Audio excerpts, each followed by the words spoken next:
The time is nigh. I really wanted to start off with some. I've been really into listening to some 100 Tricks Point Never, y'all. Y'all, I'm gonna be real. I'm gonna be all the way real.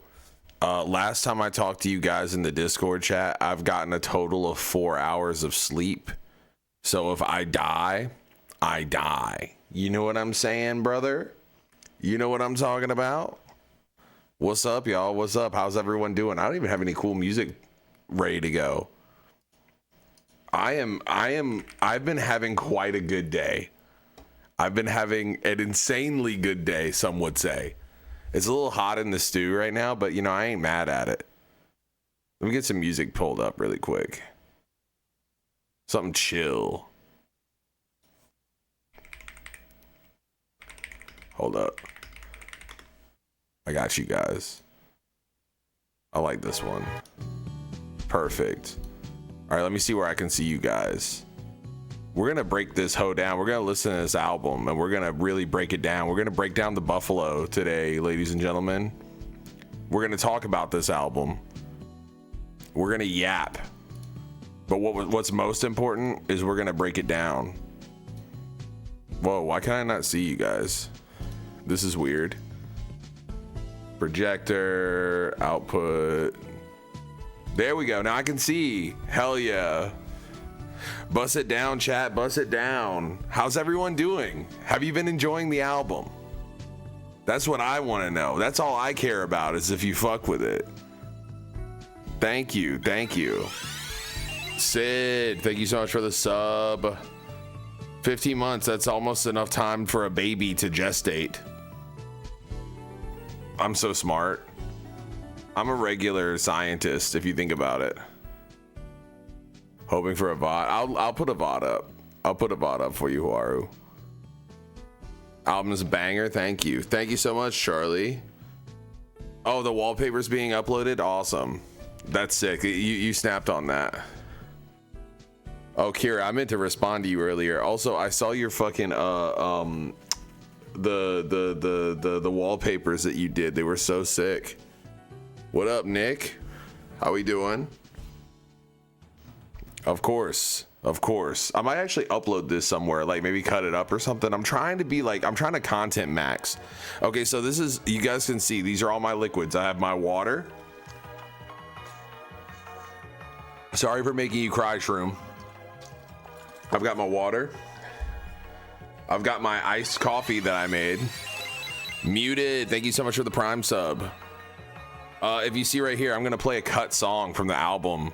It's not like fully mixed or anything, but if we hit 40 subs, I'll play it just for you guys. What up, bootleg? Thank you, Young Leisure. Congrats on the album, man. Shit sounded so good, dude. I've been going back through your catalog lately and you don't miss. Thank you so much. That's so sweet. I feel like I look like shit right now, chat. I'm very tired. I am very, very tired. No skips on the album. Thank you so much. Honestly, it's been really like crazy seeing the outpour of support. You know, oh my goodness, Shroom gifting out 5 subs. Thank you so much. Keeping the lights on as usual. Excuse me, I've been drinking. Hell yeah, thank you so much. We're so close to playing that song. What's the pre-stream thing I was playing? Oh, it was from a game called Possessioner. It's a PC 98 game called Possessioner. It's really sick. You should check it out. I think that it's kind of like an ecchi game, but like it's a PC 98 game. Like, grow up. You know what I'm saying? You got that grog on hand? Me too. I got the grape, which is my least favorite flavor, but you know what? Fuck it, we ball. Fuck it, we balled. How's everyone's night going? Hearing Lucio on Integra made me kind of emotional because I miss hearing him rap and make music. I had a whole conversation with him the other day about this. About how people miss him and he can't run away from them forever. The character design is so cool. Yeah, that's the end. We're gonna talk about her.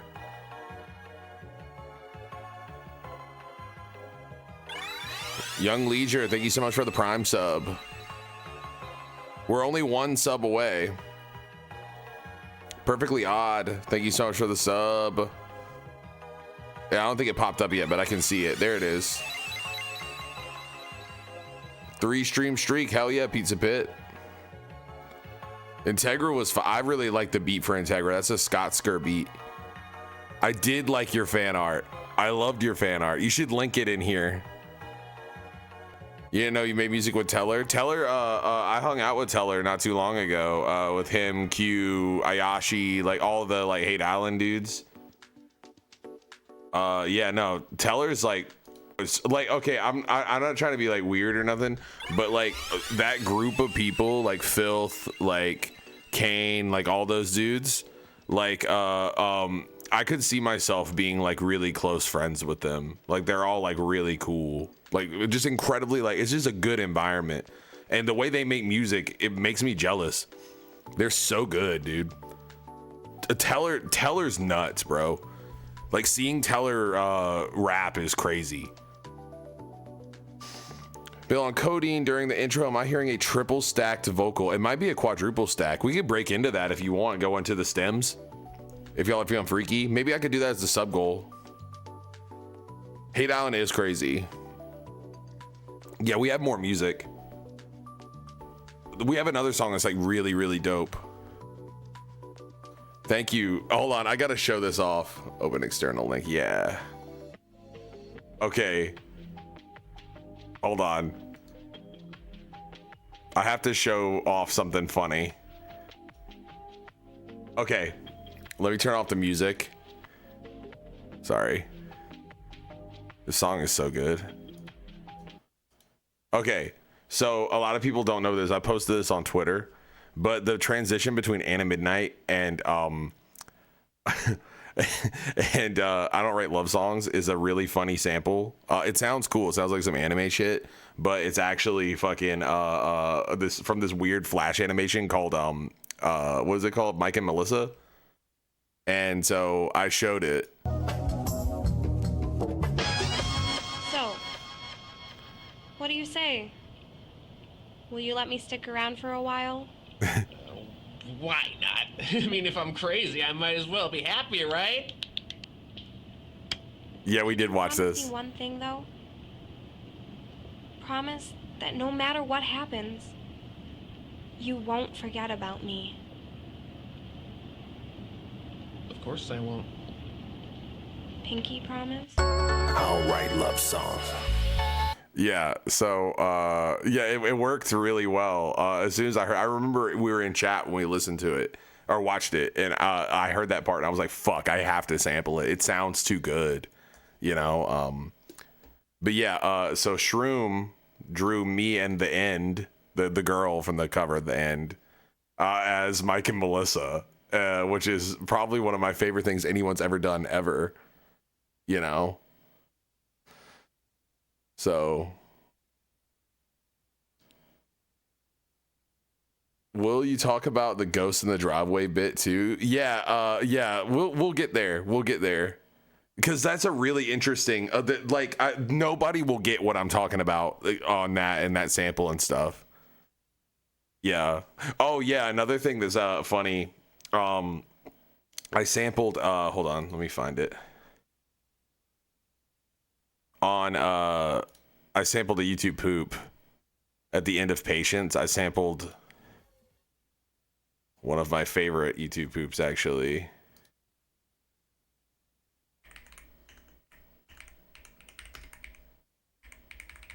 I sampled this. 1,000 cereals. I collect cereals. It took me 9 years to collect the cereals. Yum yum cereals. Good. Congratulations! Shut up! Sus! Fuck Steven Universe. Okay, so I actually hit up Crobo Productions, the person who made this and like Fesh Pence and all that stuff. And like, I know I didn't need their permission, but part of me really wanted it because it'd be funny. And they actually gave me permission to do it. They were like, yeah, you should do it. And so I sampled them on Patience here.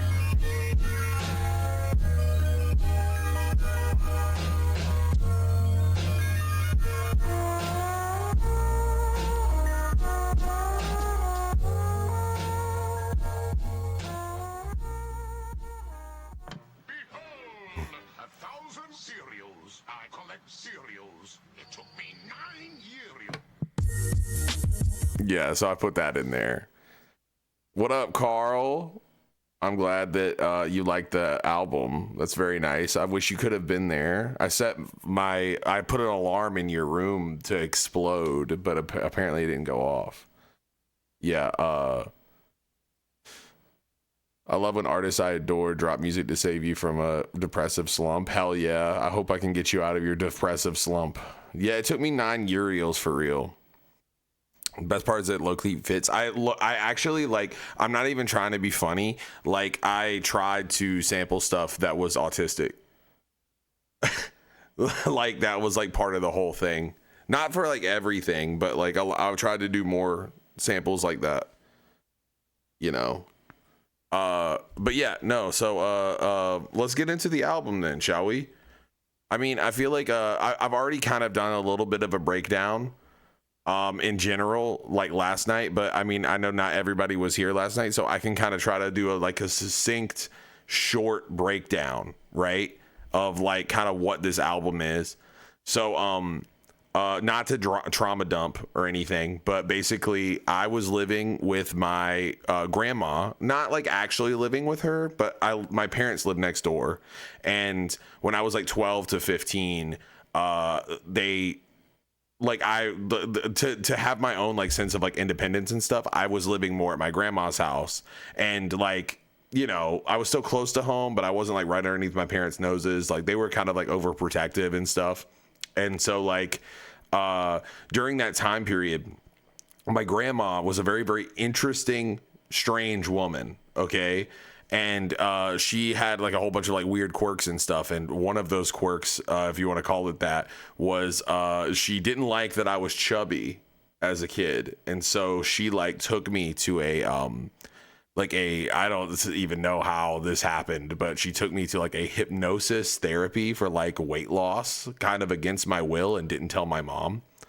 And so a lot of the album is kind of talking about, not the whole album, but it was like that time period was kind of weird for me. Also, my grandma had a stroke in front of me like that same year, like later in that year, or, you know, and so like it was just kind of like my home life was a little fucky, you know what I'm saying? And so during that time period, I just like I had a TV just like this over here. It looked almost identical. It wasn't a Sony, but it looked just like this, and it had a little VCR on it. Okay. And that was like my like distraction base. Like that was my whole world, was like I was making beats on my Xbox. I was like making little Let's Plays, and like I would like I had so many like blank VHS tapes. I would get my mom to buy them all the time, and then I would like do like little Let's Play videos on them. I would like put my beats on them. Like I would always be like filming stuff, anime. I'd always like get anime, like I'd leave it going at night and stuff like that for like Adult Swim and stuff like that, just to watch it. And so that was like kind of my whole world, was like I distracted myself with media, with music, with anime, with like all this other stuff. And that was like my whole world, basically. I didn't like go outside and socialize. I lived out in the middle of nowhere. And like my grandma was fucking crazy, so it was like, you know what I mean?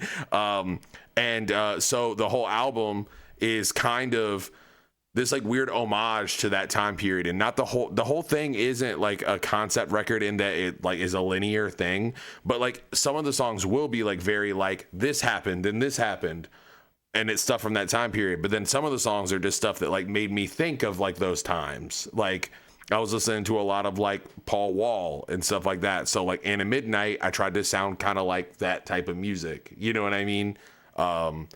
So yeah, I collected cereals to block out the trauma.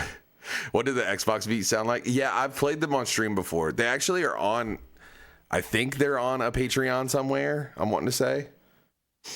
I will upload the VOD. I might actually post it somewhere. Like I might try to get like Mitch or somebody to like cut it up or something if he's down. Get someone to do it. Let me update my stream goal, and then we'll play this. Oh yeah, I have to play you guys a song. Sorry, my brain is like all over the place. I'll have to update my stream goal. What should I do? Maybe I could play some cut beats or something. Start a new goal. Play cut beats from record. Hell yeah. Boy, I seen the future. Sorry, it's very fucking hot in here. You're eating cereal. I love that. All right, well, let's listen to this song. This is a cut song. I will say that the demo is very, very, like, rough. But the song is called Sad Clown. So check this out. This is the sub goal, by the way, the cut song. Wait, let me do that right. Hold on.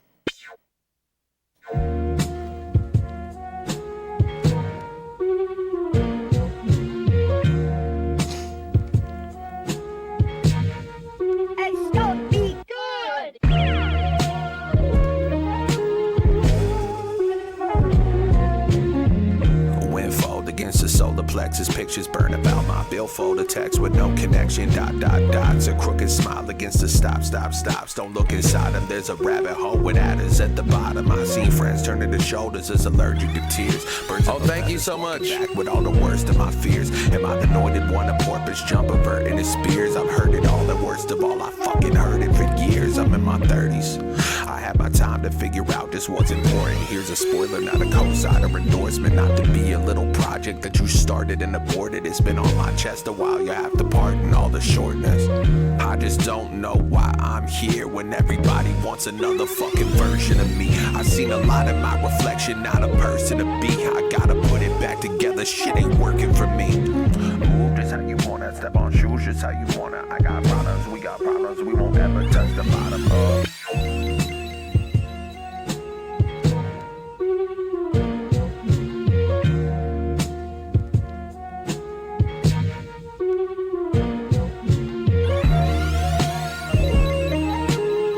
Chilico, thank you so much for all the subs. Tenum. We might have to do a director's cut sometime. I still like this song. It just didn't fit.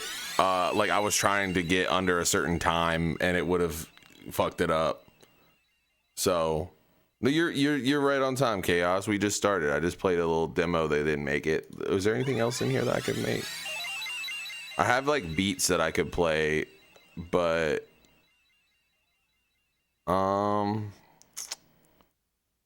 Hold up. Oh, I could play something. This is cut. This is cut. It was produced by Clown Cat. Let me ask y'all a question. Do y'all want? There's two versions of this song.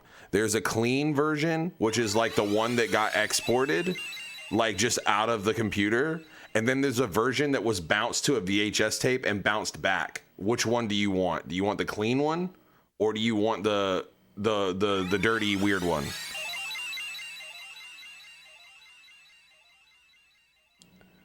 Say that look crazy. VHS one. Yes, I know, Sid. I know. It was unfortunate. Okay, we'll do the dirty one. The dirty one doesn't sound as good, but it's kind of a vibe. But yeah, it's produced by Clown Cat, who did the beat for Locust Grove, and this song is called Ikana. And this is a song that got cut. For the shore,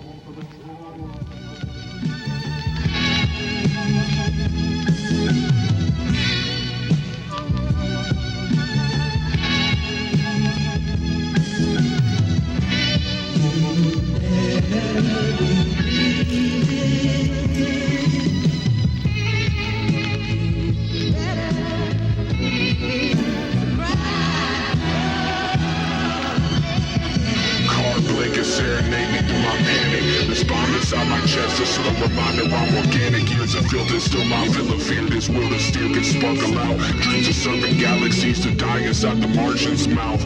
All these texts unread, I'm scared that makes them real. This case still closed, I'm scared I take the deal. The clock's hand strikes, a brush with 13. A bridge built of skeletons that's ripped from out my worst dreams. the black cat's path, the sole reminder of the locust bite. I punch the air from Mr. Poltergeist. The smoke detector's chirp becomes a rooster's crow, echoing the sentiments cool to the acoustic show. Classy Fred Blassie, grip the pencil neck, acquire of my worst fears harass me when I hit eject. Paranoia grow without the water. Paranoia grow without the. Paranoia grow without the water.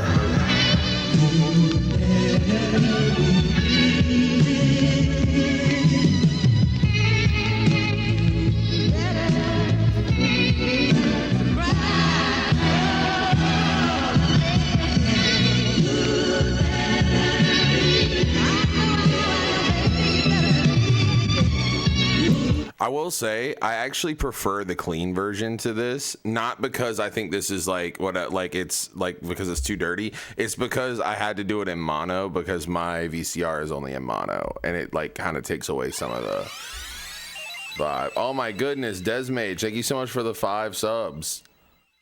It looks like I have to play another one.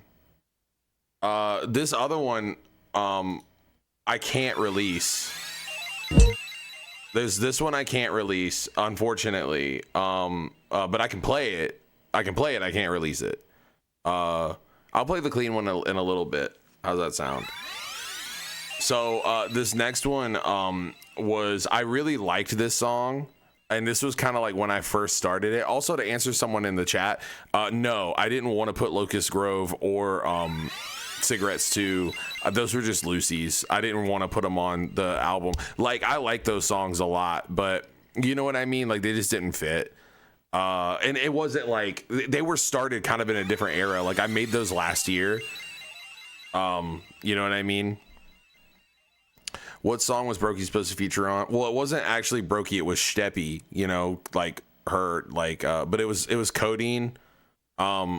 She said she could do some like singing vocals on, but I just didn't have room on that record. Like, I just didn't have space anymore, you know. All right, so this next one, it's produced by Eloquent. It's just called For Eloquent. Like, I don't have a name for it, but I really like this joint. So this is one of the cut songs.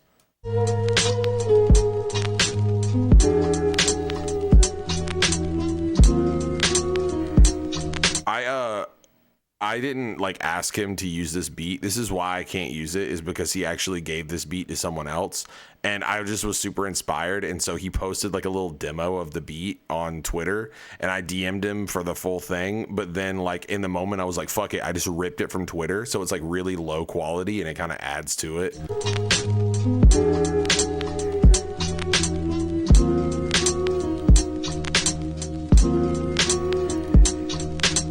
Pressure points connecting to a single ball of squish. Who went the joint invested in this sing along I missed? I don't know. I slept anointed breakfast is the ping and pong. I hate who get to stepping unimpressed with every king and kong. My fist met beige pavement to my eyes met crimson. Paint a picture of celebrity, can't talk in sentence. My mind go oonga boonga, snorted up my basic needs. 4 wings adorn my body, 5 eyes for leg and bees. My soul won't leave my body, Popeye, I'm making cheese. Back at house at the Panera, drive drunk, don't take the keys. I'm just trying to ascertain, walk the globe with half a brain, speed run, I got the grade, I'm a goddamn menace. They trying to rip me from my zone, I wait a goddamn minute.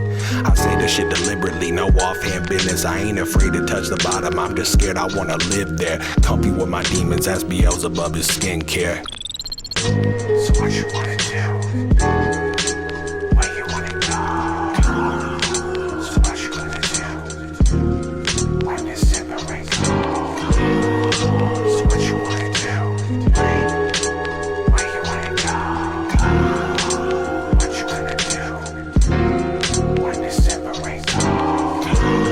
Say I'm afraid of something, but I'm not afraid to die. No, why? Say I'm afraid of something, but I'm not afraid to die. No, why?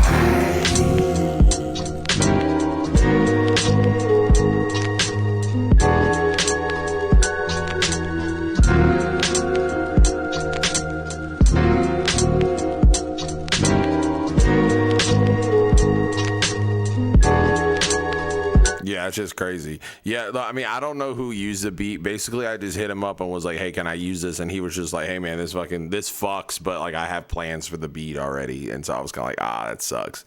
You know, that's the risk you run when you do shit like that, when you're just kind of like, oh, I love this beat and I need to rap on it right now and rip it off Twitter and then be like, hey, can I use this or whatever? It is what it is. I might hit him up and see if I could like release it as like a SoundCloud join or like for free on Bandcamp or something. I don't know. So, but I mean, it is what it is. There's a whole bunch of songs that I have that are like that. What are my thoughts on Steppies? Are You Lonely in a Little Bit? They were crazy. She's incredible. Like legitimately, like I've never heard a song of hers that I didn't like. Even the one that she posted the other day where she was like, this shit sucks. And I was like, yeah, dude, that shit fucking is crazy. Yeah. Okay, so we hit that. I'll move it up to 70, and if we got one more, I got one more that I could play.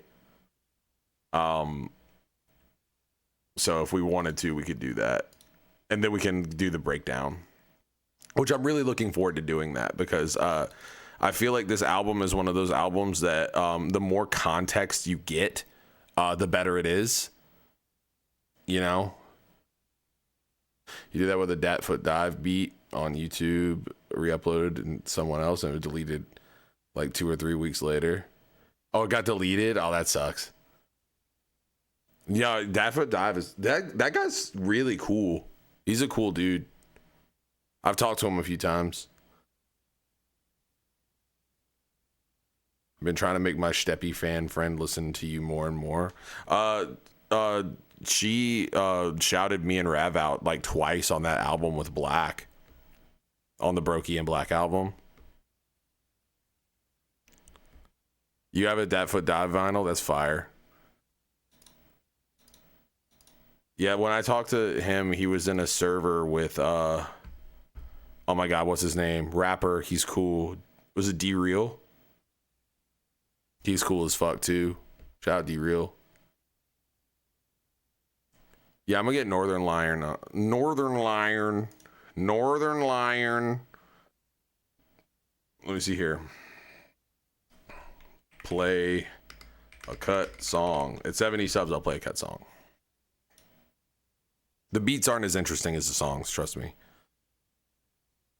I think I found the true end. I found the end of the end.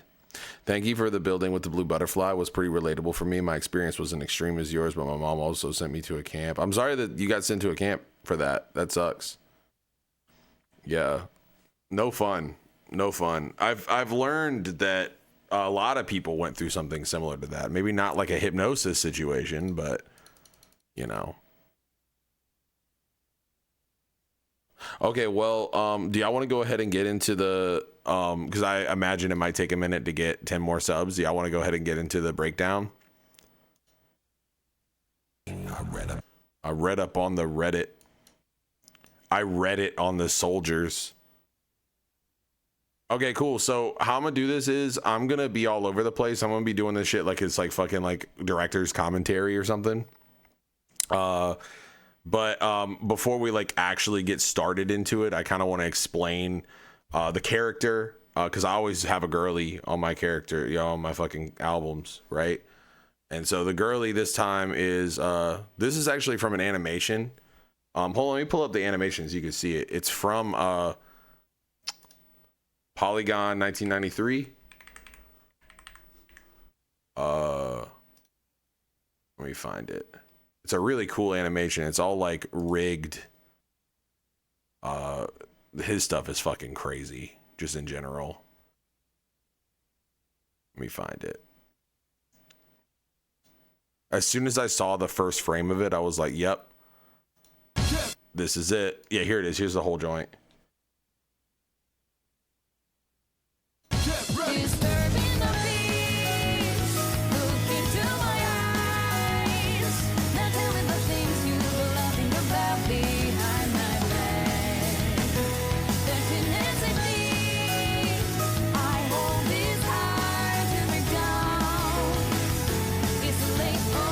And it loops. Yeah, I mean, he's super good. He's done stuff with like fucking ASAP Rocky and like all these like cool. Yeah, Run It Back.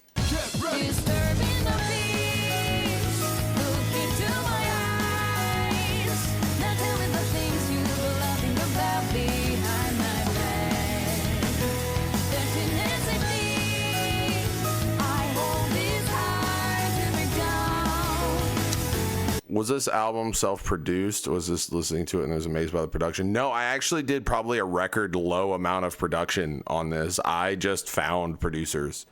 One of the things I really wanted to do was because like we were coming off of Keep the Change and it was like all self-produced, and honestly like self-producing stresses me out. Like I've kind of learned this about myself, but like I prefer to just have fun with music and not like overextend. You know what I mean? Who's in chat? Oh, Bootleg is. Yeah, you're right. How long am I using the Kaiju Man producer name? As of yesterday. Yeah.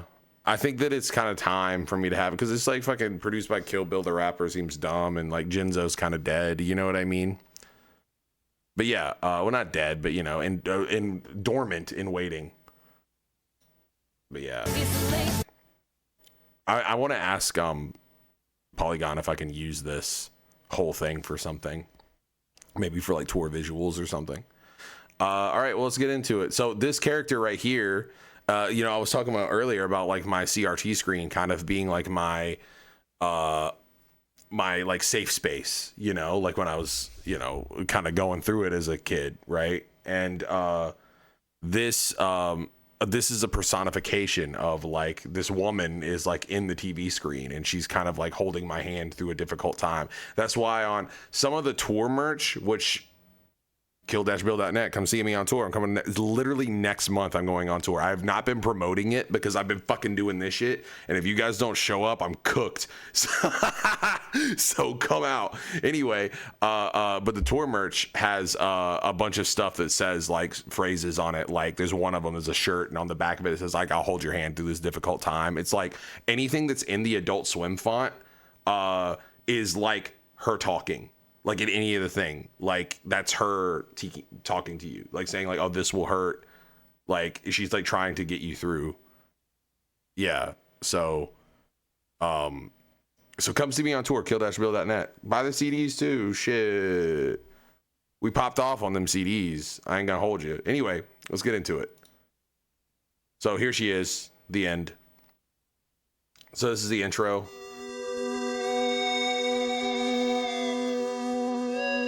Laserdisc would be crazy.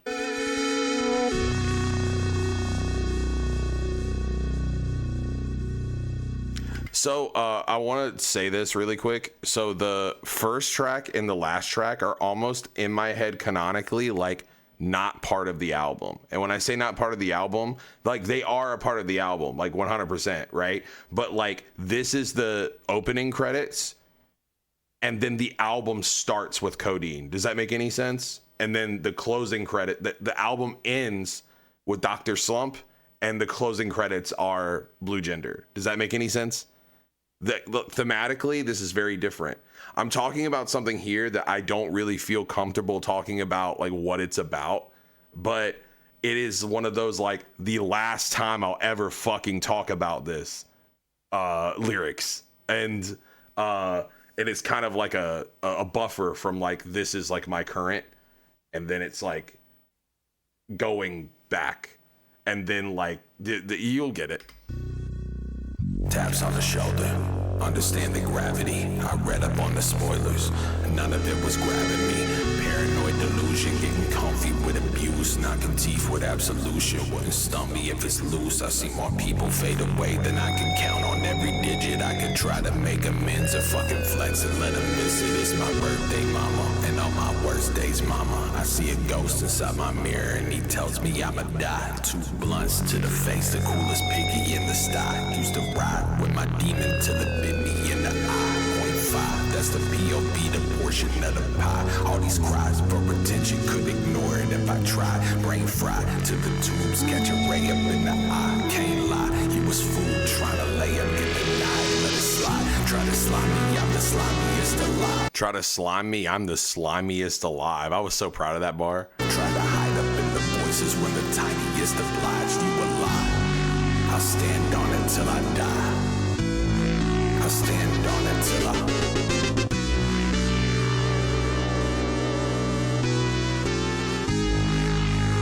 till I die.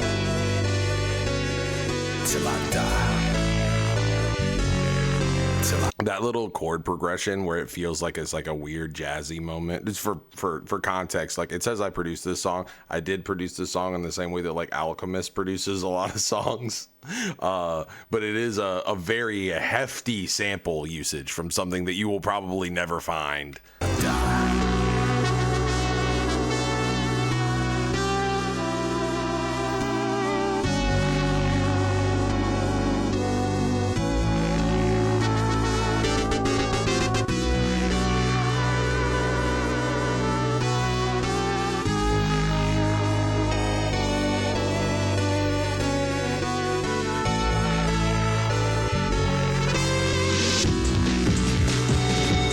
It is a challenge, but if you post it, then you're a fed.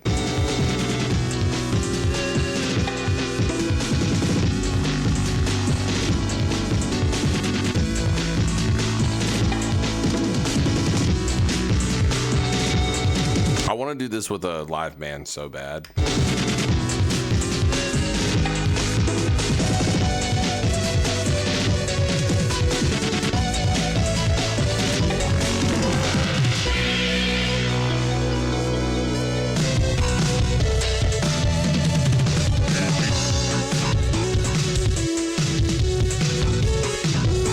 Oh, Twerp would be great for this. I'll hit him up.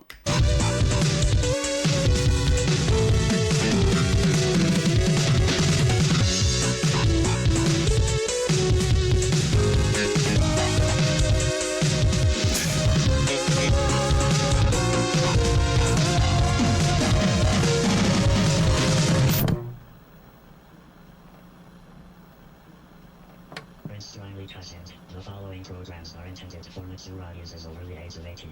These programs. Okay, so this isn't just like some like random sample or whatever. This is specifically from this is a huge importance.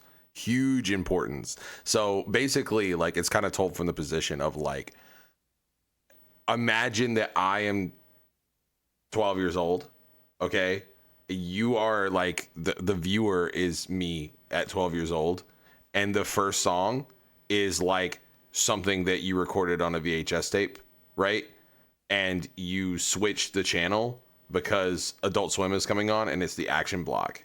And like for context, like this is for people who don't know this, like Adult Swim, especially like old school Adult Swim, is kind of where I got my whole shit from. Like that's like when I saw it, I was like, holy shit. There's nothing cooler than this. Like, you know, like it had everything. Like the it was like cool. Like all the bumps were cool. They had cool anime on there. Like they would play like cool funny shows. Everything was just fucking cool, you know. And honestly, that's kind of like the genesis of like what like my aesthetic is, like what I look for. You know what I mean? And it never changed for me. Like still true. Yeah, it never changed. It's just like, yeah, they were just goated. And that was why I used this sample. It's like literally like I'm turning off this. I switched the channel basically. May contain some materials that many parents would not find suitable for children. The programs may contain intense violence, sexual situations. I can see this image, by the way, or see this audio. Like this is like I remember watching. The first time I ever watched Yu Yu Hakusho was right like seconds after hearing this. Coarse language and suggestive dialogue. No. This is a sample. All right, so this is Codeine, produced by Amara. Amara is incredible. I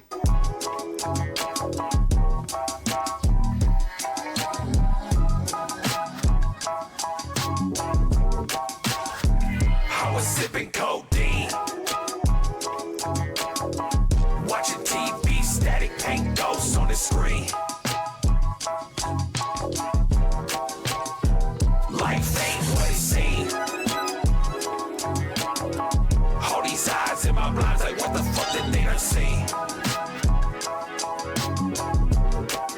love this bass line so much. As soon as I heard it, I was like, this is crazy. My reflection still faceless. Counting bands in the bog. Conversation all aimless. 1,000 hands in the fog. Pull up like it's Gundam Wing. Coney's with the onion rings. Doing shit that's bad for me. I ain't learned a fucking thing. 90 into 55. Moving like a ton of pig. It ain't that deep, it ain't that deep. I wrote it cause it's fun to sing. Sliding it ain't quantized. This is legitimately like the most fun verse I have on here. Like in terms of like, it's just like I was having a lot of fun. There's a genre of like Kill Bill songs that's like this. And you know it if you listen to it enough.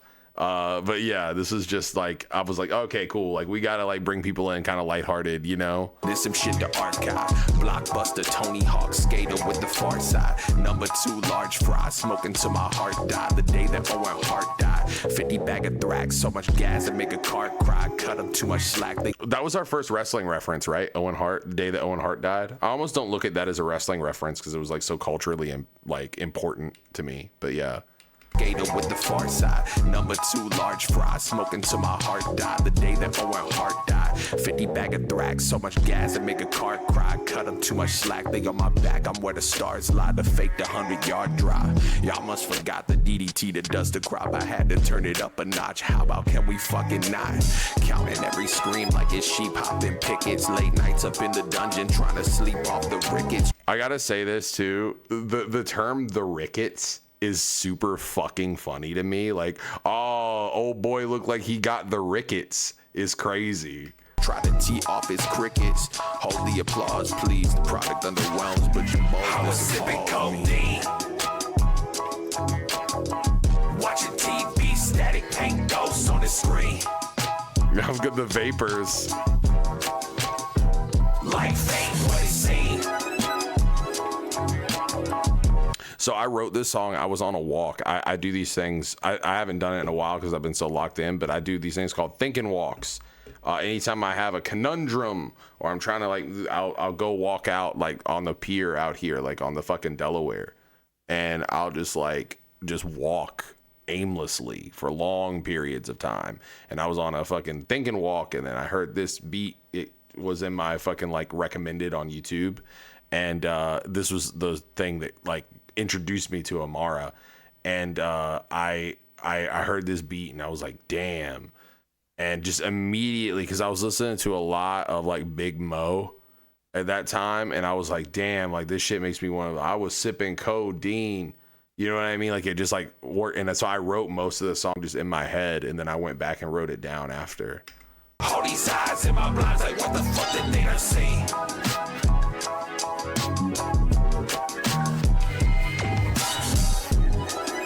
Reflection still faceless. Counting bands in the bog. Me when I'm counting bands in the bog.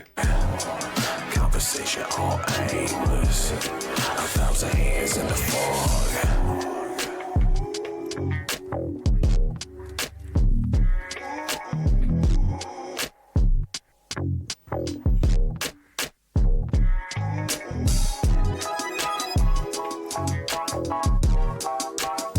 I love how the hi-hats sound on this song.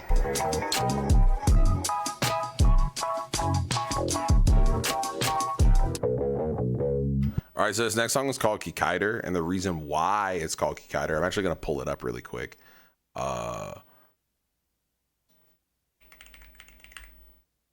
Android Kikaider is the name of the show.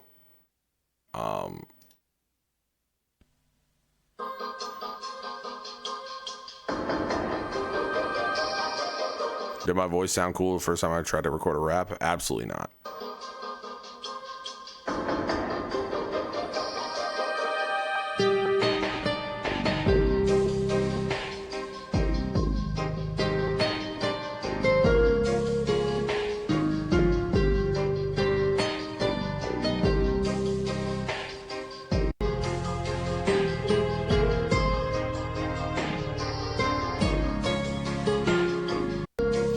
Well, they had a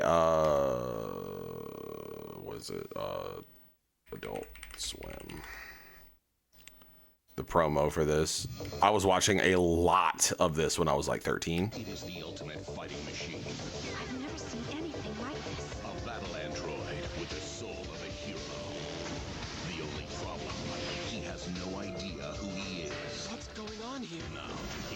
to unlock his secrets will threaten everything he loves, all in the name of one idea.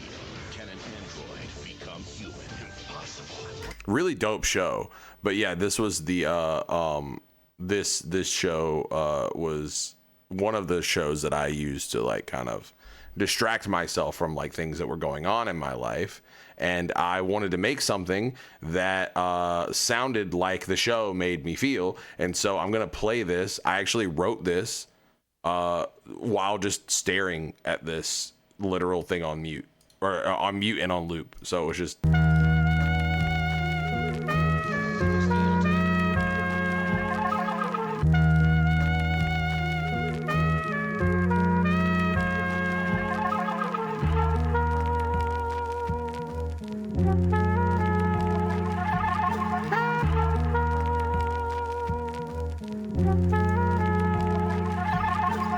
Fingernails and blood exchanging numbers through the summer. Skyline lit up from bumper. The thunder smell like bones inside the autoclave. Holy is the God we made. I would've said I love you. I forgot about the autosave. Pace in the room became the idol when. If there's any lines that you guys want to hear, like what it sounds like if there's something that kind of like, oh, what does that mean or whatever, I can break it down, by the way. Like, animations. Love you, I forgot about the autosave. Pace in the room became the idol animation. See, back in Carolina, shit was deafer than Jermaine Dupri. Shoulder with the chip, I teach a lesson, catch a fade for free. Lost up in the dungeon, fuck a record, bring the crate to me. It's fuck ice, round 2, I bust twice. Swanton up off the balcony, I'm living through my vice. Less gnarly, Jeff Hardy, the coffin that stretched Darby, I'm off it. Fuck talking, I'm caught in a web, probably. the swanton off the balcony line. What did I say again? Bust twice, swanton up off the balcony. I'm living through my vice. Okay, so basically, like for people who don't know what a swanton is, a swanton bomb is a wrestling move when you are on top of a high object and you basically do a flip, but you're like straight in the air and you land on your neck on top of someone, right? And it's a really dangerous move. It's a senton bomb, but they call it a swanton bomb because you're doing a swan dive, right? Basically what I was saying was, on context. Ice round 2, I bust twice. Swanton up off the balcony. I'm living through my vice. So basically just saying like I'm living dangerously. I'm doing things that are not good for me for the sake of, I don't want to say like aura, but for... It's kind of talking about like my place in music, and like I felt for a long time like I was like, oh, I'm giving a lot of myself and I wasn't like getting back what I was putting in, you know what I mean? And that's kind of what it felt like. The idea of like, you know, they always say in like wrestling, like in the indies, people are always like, oh yeah, like someone will do something super dangerous and there's always a fucker in the fucking comments that are this like all that for a fucking handshake and a hot dog, you know what I mean? Like that shit, it felt like that, you know what I mean? Less gnarly Jeff Hardy, the coffin that stretched Darby. It says a less gnarly Jeff Hardy, the coffin that stretched Darby. So like Jeff Hardy's the person who does the fucking swanton bomb. So I'm basically saying a less cool version of Jeff Hardy.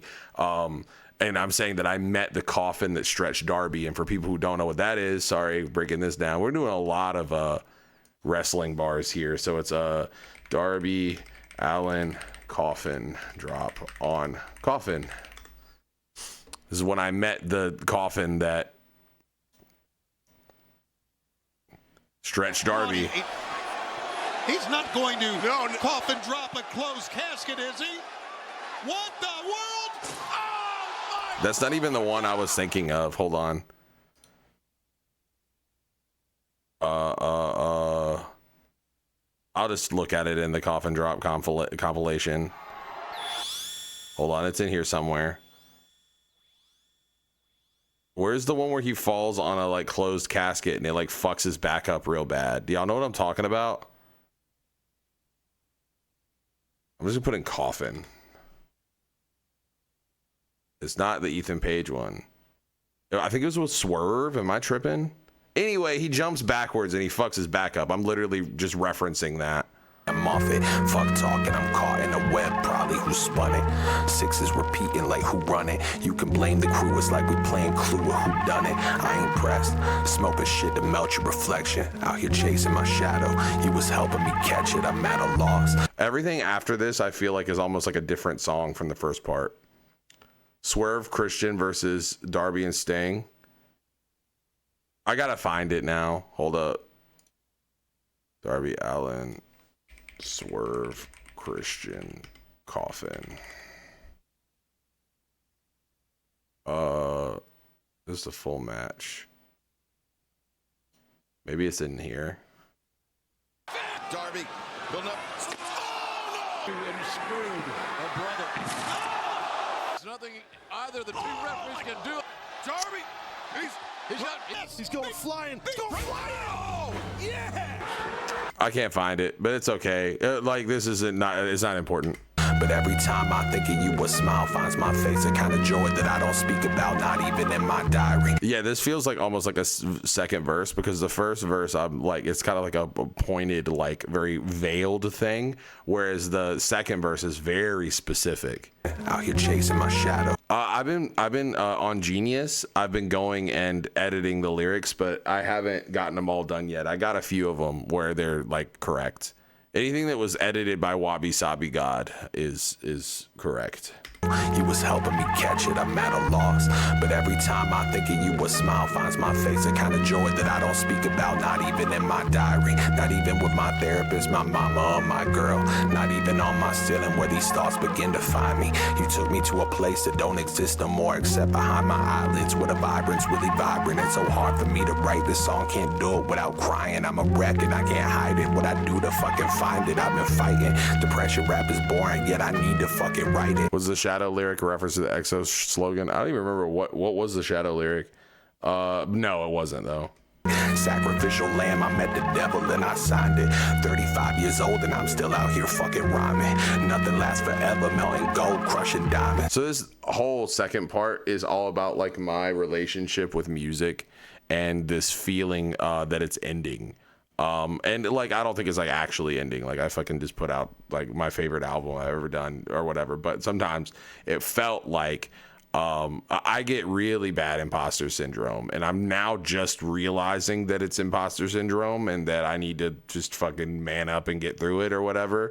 But there are times when, especially like this past year, when I was taking some time off, where I was like really like, okay, like, what if this shit like doesn't work out? Like, what if it's like, you know, I've been doing this for so long, like, what do I do next? You know what I mean? And so this whole second verse is kind of like an ode to like music, and I'm talking directly to it. I'll run it back. If you get the reference of that, it makes it more powerful, I think. My therapist, but it's like, I feel like I can't talk about it with people, because like I can't be like vulnerable online about it, because then it becomes like a weird, like almost like I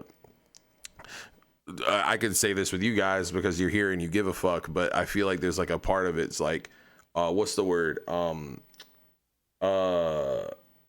You don't want to like come off like you're struggling, or like there's a part of it is like you got to fake it till you make it a little bit, you know? Something can be used against you, maybe, but it's more like a public perception thing. It's like fucking nobody wants to do a favor. Like, you should be like, it's all psychology, right? Like right now, like, you guys are giving up your time and your day to like listen to me ramble about a piece of art that I made, right? Okay. And like, in a way, I've tricked you to like think that it has more value than another piece of art, right? Like, does that make any sense?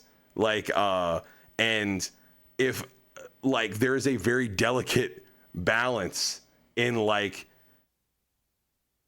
you guys are doing me a huge favor by being here. Do you see what I'm saying? You are the one who's giving up your time when you could be doing anything else in the world, and you're listening to me ramble about an album, right? But that balance gets disrupted when you're like, please do this thing, or like seem like you need it. Does that make any sense? So that's why I feel like I can't ever like vent about it, and so I just wrote the song about it. Every time I think of you. When I say tricked, I mean like everything is a trick. You know what I mean? Like, I don't mean like you've been duped, but everything is a trick to get someone's attention all the time.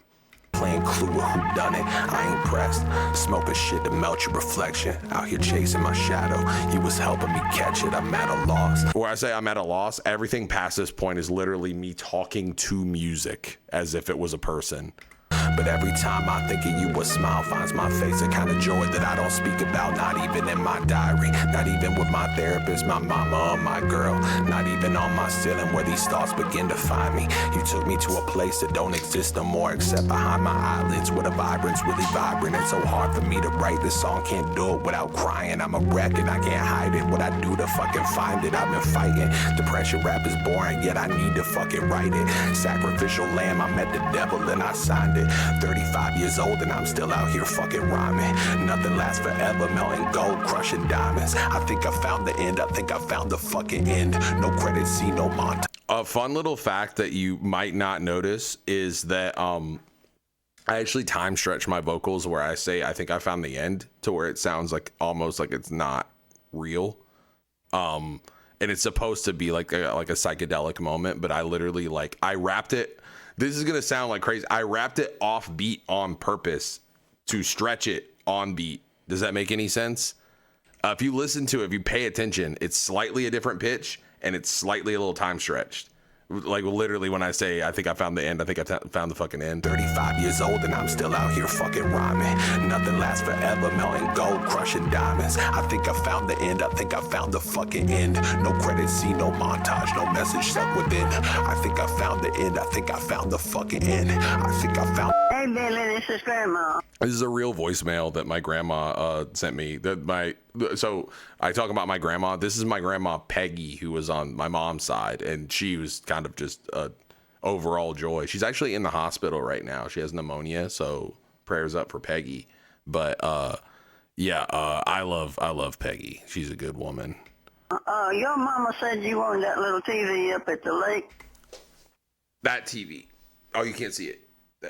Where's right there behind Gasly? That TV is what it is. That used to be yours. We have a realtor that showed the house to a guy. And when she says the lake, they had a lake house that they were selling after my grandpa died. This is right after my grandpa died. And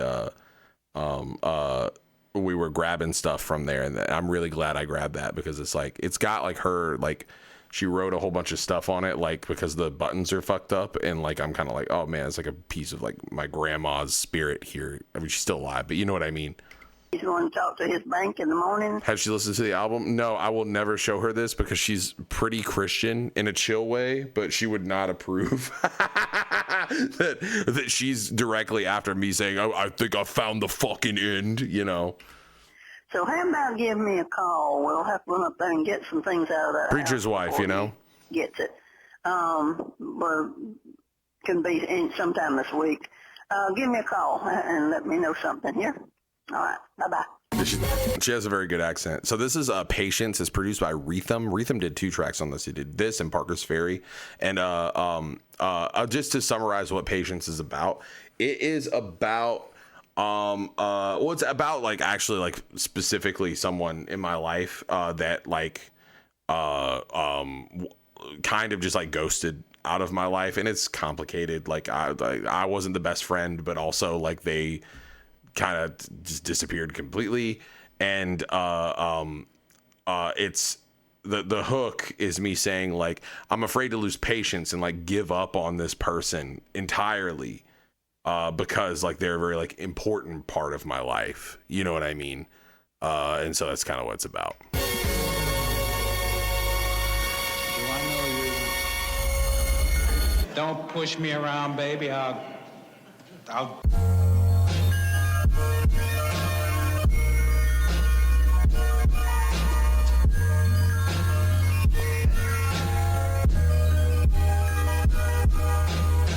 Lost in the sauce, trying more without a chamber.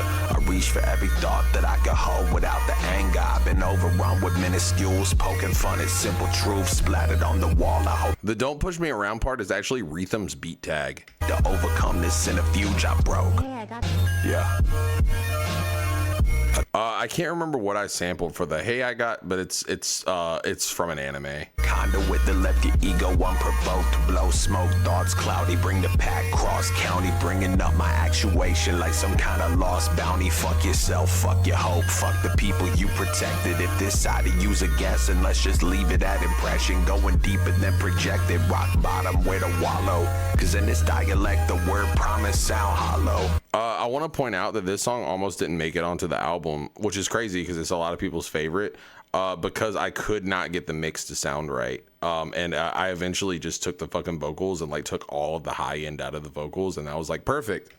Purgatory rap, side swiping, that's obligatory. Broaden every rewrite that you can, but that's a different story. Shit gon' pan out different when I'm eating. I made a list of every one of you that left the voicemail beeping. Everybody wanna be somebody, but baby, I'm just trying to make it to the end. Shadows dancing in the corner, all the edges got distorted. Sick of trying to play pretend. Who are you? Where'd you go? So it's like literally like, who are you? Where'd you go? Like it's like you like lose contact with somebody, and it feels like they just like change entirely. You know what I mean? I'm afraid to lose patience. I'm afraid to lose patience. I'm afraid to lose.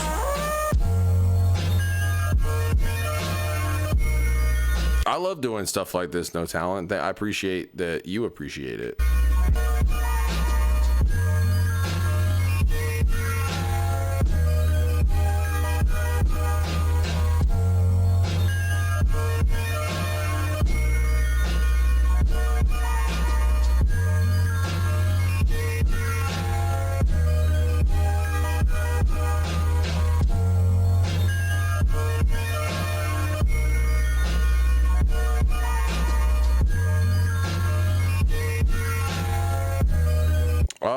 I don't know about a standalone story, but there's a few songs. There's 2 songs on this album that are like that, but they're a little bit more abstract than that. Like they are stories, but you gotta keep up. It's not the same. It doesn't hold your hand through it, basically, in the same way that Good Luck Chuck does. Waffle, what's up?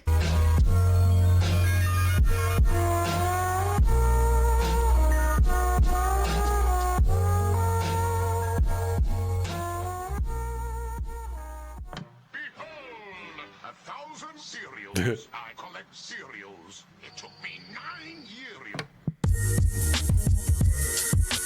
All right, so I want to break this beat, my verse down a little bit on this. I think I'm gonna go bar for bar on this because I feel like you guys would appreciate this verse a lot more if I broke it down, because I noticed that there's a lot of stuff in it that I think is very funny or clever that a lot of people just do not get. Okay, I haven't heard a single person be like, I got that, other than the Kota Ibushi bar, right? So I'm gonna break it down. Peace, Rad.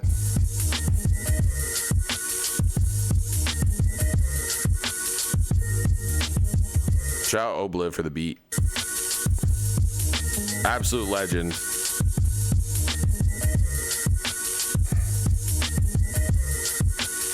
I faced a blunt out from the venue with a stack of fans. Thought I could cook it in the bag like it was Zatarans. Okay, so the first bar is I faced a blunt outside the venue with a stack of fans, which is what I do quite often. You know, I'll go out there and I'll smoke some weed with the fans after the show. Kill-bill.net, come see us.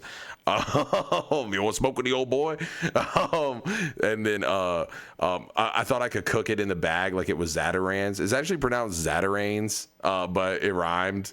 And I always called it Zatarans growing up, but it's the bagged rice that you cook in the microwave, kind of like Uncle Ben's, but better. So there's that. Chasing stars till I bled in the wells. Got caught inside the same color, trying to stretch in the belt. Hey. I got caught inside the same color, trying to stretch on the belt, basically saying I got caught in the blue. I was blue. Big Billy said still we was on fire. She killed me sincerely in chrome tigers. I wanted to have a bar in this about because I loved, like, this is really funny that this is the thing, but y'all know that Chip the Ripper song was like interior crocodile alligator. that shit. I drive a Chevrolet movie theater. I wanted to do something that sounded like just like, hey, look, I'm on Sicilian chrome tires, like just to kind of flex. Big Billy said we was on fire. She kill me, Sicilian chrome tires. Sideways, I said. All right, here we go. Now we're getting into some. I say sideways I sit. Father forgive me, I mustn't flex. Okay, so sitting sideways is the Paul Wall song. Father forgive me, because Paul's my dad. I mustn't flex. So it's supposed to be like, oh, I'm sitting sideways, but you know, on Paul Wall I can't flex. You know what I'm saying? Father forgive me, I must have flex. Pity, pity is hideous like hickeys, I'm on their neck. Like hickeys, I'm on their neck. I feel like that's pretty similar, like, you know. Obsidian, let's reflect. Obsidian, let's reflect. I've seen a few people talk about that, but I just feel like that's like a fun bar. I'm dipping to get the check, it was written, I'm working stiff, it's a symphony, yeah, the flesh gets stretched. Okay, so I say I'm working stiff, it's a symphony of the flesh get stretched. It's supposed to be two things. It's working stiff in wrestling is when you lay in really hard in safe places. So you basically saying that you're sacrificing your body and your opponent's body for the sake of it being like a good match, making it look good by laying that shit in. You know what I'm saying? So I'm working stiff is a symphony of the flesh. A thing that happens in wrestling when you hit a lot, people will start yelling meat. They'll be like meat, meat, meat, because it's like meat on meat, like fucking, I know that sounds crazy, but and then get stretched, you get laid out, right? But it's also supposed to sound sus, like, because I'm saying I'm working stiff. It's a symphony of the flesh, get stretched. It's supposed to be like kind of funny that I said it that way. Do you see what I'm saying? Yeah, it is a little gay. So it's supposed to be kind of like a tongue-in-cheek, like when someone, I wanted to like make it seem like it was like, look, I'm trying to be so fucking cool with this, like this cool wrestling reference, but it comes off as like something that could be like, you got to say pause after, you know what I'm saying? Like that was kind of the joke. Yeah, it was for Pride Month. Happy Pride, everybody. We're getting stretched. Yeah. Made it home from the movie. I made it from home from the movies. Told me not to break a leg. I think I'm Kota Ibushi. And for people who don't know, Kota Ibushi is a wonderful wrestler who recently broke his leg. He broke his fucking femur, like super duper crazy style. He's told me not to break a leg. I think I'm Kota Ibushi. Style as cold as a smoothie. Cut the cream from the flat. Greg Jennings, how I run it. Put the team on my back. What? Anybody know who Greg Jennings is in chat? Anybody? This is a very fucking funny bar. Does anybody know who Greg Jennings is? You don't? No one knows? No sports fans? I don't do sports bars.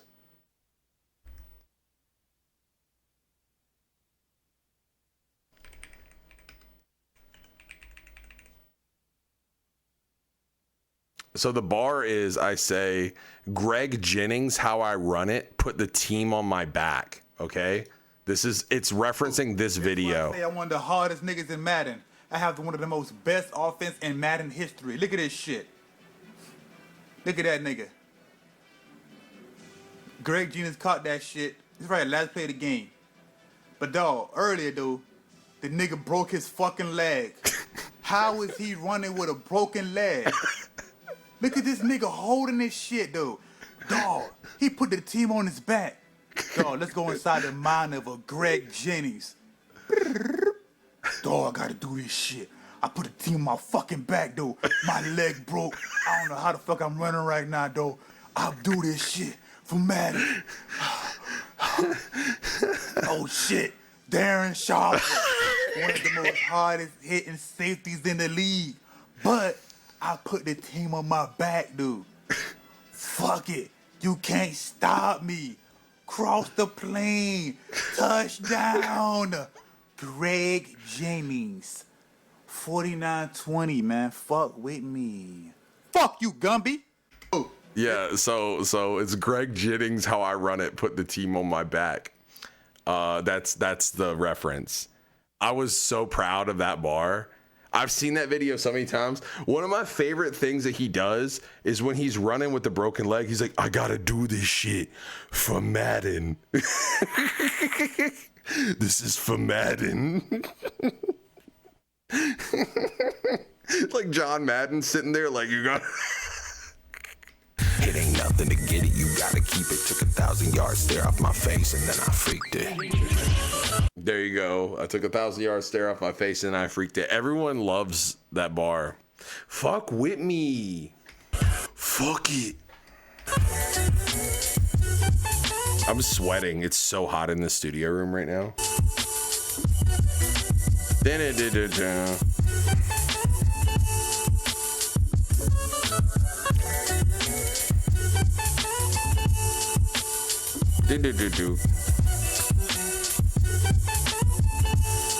Now we got Ashton Larold, who is going to be with me on tour, kill-bill.net. And then click the little thing like tour. He's going to be there with me. But Ashton Larold killed this shit. Deep breath, inhale, then exhale. Cashier knows my first name from cigarette sales. Cash or credit, I swiped it before she said it. Smoke filling up the Camry like I'm driving through a chemtrail.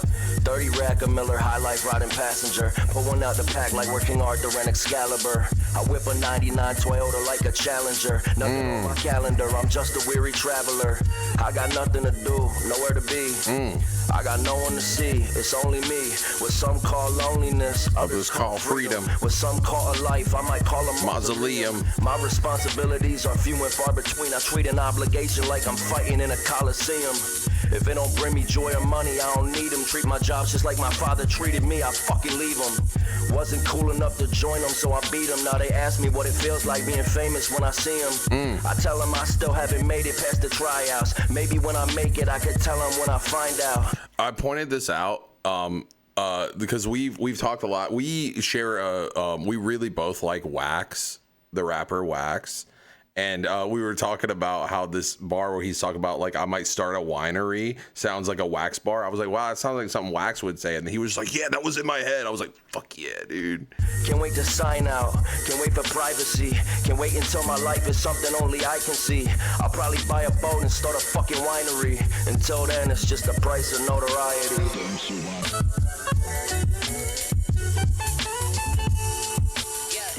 And then we got Brokey. Miss Hollywood in the fucking building. She killed this shit.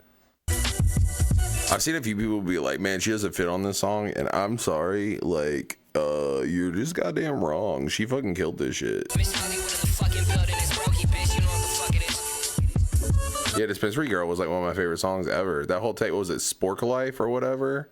Or was it, I love Food and Liquor a lot too. That was like my shit. Scrub Life. There was a Spork. There was a Spork on Scrub Life though, right? Am I tripping? I'ma just let this shit go. Yeah. I don't write hooks, I'm a punchline rapper, get it? Bitch spitting different since you dudes ain't knew the bull was kidding, I'm agnostic. Rockin' chrome, it ain't my true religion. Mix it with the Christians, I've been with the waxes, catechism. Wait, first day back, it gotta match it different. Probably basket asses for you ever match the tracks of written. Look, Miss Hollywood is Brokey back in business. Y'all don't really want it like pajama sets on early Christmas. I probably suck a dick before I let y'all think it's done. Wishing nothing crazy, make them think like maybe I'm just smoking blunts. That's a crazy ass bar, by the way. She said, like, I might suck a dick before you think it's done, which is nothing crazy. Got you thinking, like, maybe I'm just smoking blunts. Laughing at these rappers throwing hits while they not mixing one. I smack them across the ocean, watch them flow into the distant sun. Yeah, on a Monday, I let them know what's us. Sweating them up Pacific, waving different, no specific bucks. I'm kinda like Kill Bill. Michael Ball from all this written stuff. Since Richie knew to till his stadiums, a bitch ain't did enough since Bomination. I ain't tryna politic, I just let the guala hit to give it to the Trevor Project, all in bits. Call my bitch just to hear her call me rich. She love it when I'm confident in confidence, no consonants. Dollar commas all I get, I'm just getting by, I promise all of this. Prioritize my mama, Oakland, all that shit that got me this. No option split, no optometrist, I do embedded in your hottest pics. My optics been on top of Eagles, Oculus, who the fuck? Moving like it blue is fucking crazy. Way she scooted up and carry more kilos than a moving truck. Police on her ass, tinted glass, couldn't shoot the bus. Blue as bucks, dropping out the trunk. How they knew what's us, kaboom us up. Rappers talking crazy cause they stupid, bruh. Looting that I'm doing this for money. Check my studio car, I got blanket sheets, pillows cause I'm stupid.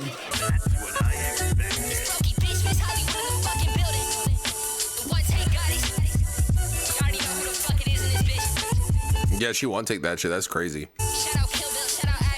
I literally, like, to give you context, I was like so under the gun to get this shit out. Like, I needed to get this shit out like pronto. Because like I was like, hey, I need to like promote tour, and I need to get done with this album so I can promote tour and all this other stuff, right? And I was sitting on the verse for a little while, and then like Ashton came over, and then he was like, hey man, I could do something on this. Which, like, if you listen to Ashton's music, Ashton's very good at rapping, but if you listen to Ashton's music, like his output now, you wouldn't really think that he would be good on this song. But luckily, I know that he can kind of do anything. And so he fucking killed that shit. And I was like, man, who do I get next? And then I sent the song to Brokey, and she loved it. And then she was just like, yeah, I could do this. And I was like, hell yeah. And I hit her up. I was like, hey, can you like get me that song like soon? And like an hour later, it was done. It was crazy. Shout out whoever produced this fucking heavenly ass beat. Goddamn, I'm hyped up. I'm about to go play Tamagotchi Life on my Switch 2. I don't know why. It was like sometime between an hour and 2 or 3 hours, something like that. I just said that like it was an ad, but bitch. That's not bad. All right, so this song is also produced by Amara, the same guy who did Codeine, and it is Appleseed, featuring Teller Banks. You handed me the world and still I stumbled on apocalypse. That ain't that song. I said you handed me the world and still I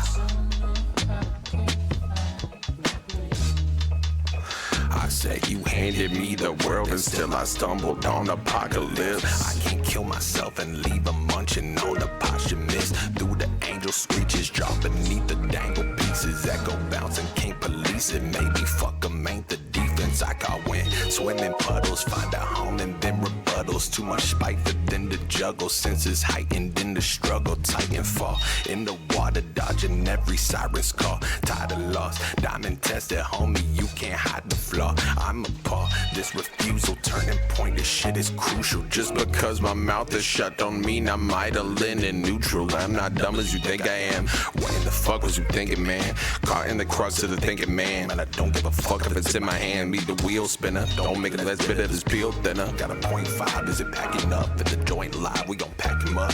My world on fire, we attack the crust. Tasting flavors of defeat. So the bar is tasting flavors of defeat, but Rav keeps saying tasting flavors of the feet to me, and now when I rap it, it comes out like that. So sorry, it sounds like I have a foot fetish. I don't. Canonically, I don't have a foot fetish, but I guess I do now. I'ma burn it, build it down and put the fragrance in the streets. I said you handed me the world and still I stumbled on apocalypse. I said you handed me the world and still On Pride Month, we have a foot fetish. Sure. You handed me the world and still I stumbled on apocalypse. I can't kill myself and leave 'em munching on the posthumous. Through the angel screeches, jaw beneath the dangle pieces. Echo bouncing, can't police it, maybe fuck 'em. I made more hand to hand in the middleman and I was Instagramming before Instagramming. I was on that corner like I was panhandling. Handling niggas used to handle the pandemic. Crazy. I guess I was panhandling. Capo shit. Off the runway, walking out like the fucking mannequin. Man, it's looking like I'm the fucking man again. Master both sides of the force, but nah, I ain't Anakin. Take a L, but I ain't panicking. Back a L, then I'm gon' plan again. We might have to make some examples of them. Them boys scrambling. I've really put a throwaway about the tackle bike. She ever seen a mascot on a bag of rocks? I'm kicking shit like Kakarot. Them niggas looking like vagabonds. I'm in this dead head and I'm begging balls. You sad sex, got that sad sex. I'm begging balls. Yeah.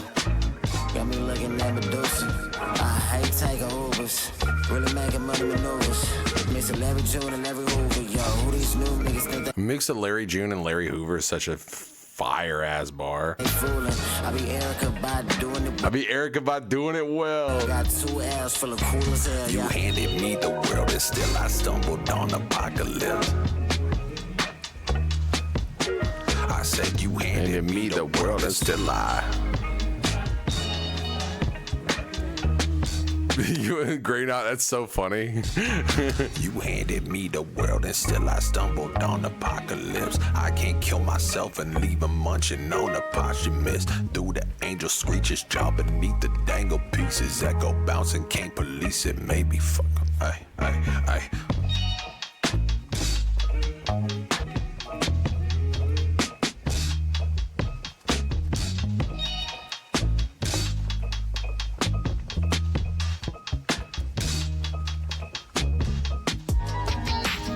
So this is produced by Egg. It's called Anna Midnight, and the reason I named it Anna Midnight for context, Anna Midnight was actually another anime block that came on the whoops, did I do that right? You know, Anna Midnight on the Action Channel, on the Encore Action Channel, and my grandma had it. Had the Action Channel, all the Encore channels, and I just like was scrolling one day and they were playing Hellsing on there, and I thought it was really cool. They played a bunch of like really cool anime on there, but it was very like Adult Swim adjacent. It had that kind of like weird sci-fi feel to it.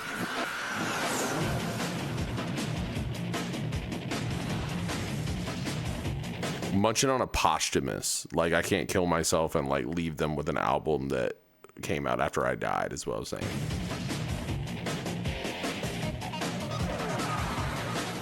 The following is rated TV-14. I feel like they had a different logo though at one point. This is what I am used to. There's going to be hell to pay in October on Anna Midnight. You must be the Helsing family's pet abomination. His name is Alucard, an operative of the Helsing organization. The Helsing organization's mission: search and destroy. Send over Alucard. You're hip to Anna Midnight, Get Set? That's crazy. I've never met another human being who knew what this was. Partner Victoria. She came from the world of light into the world of night.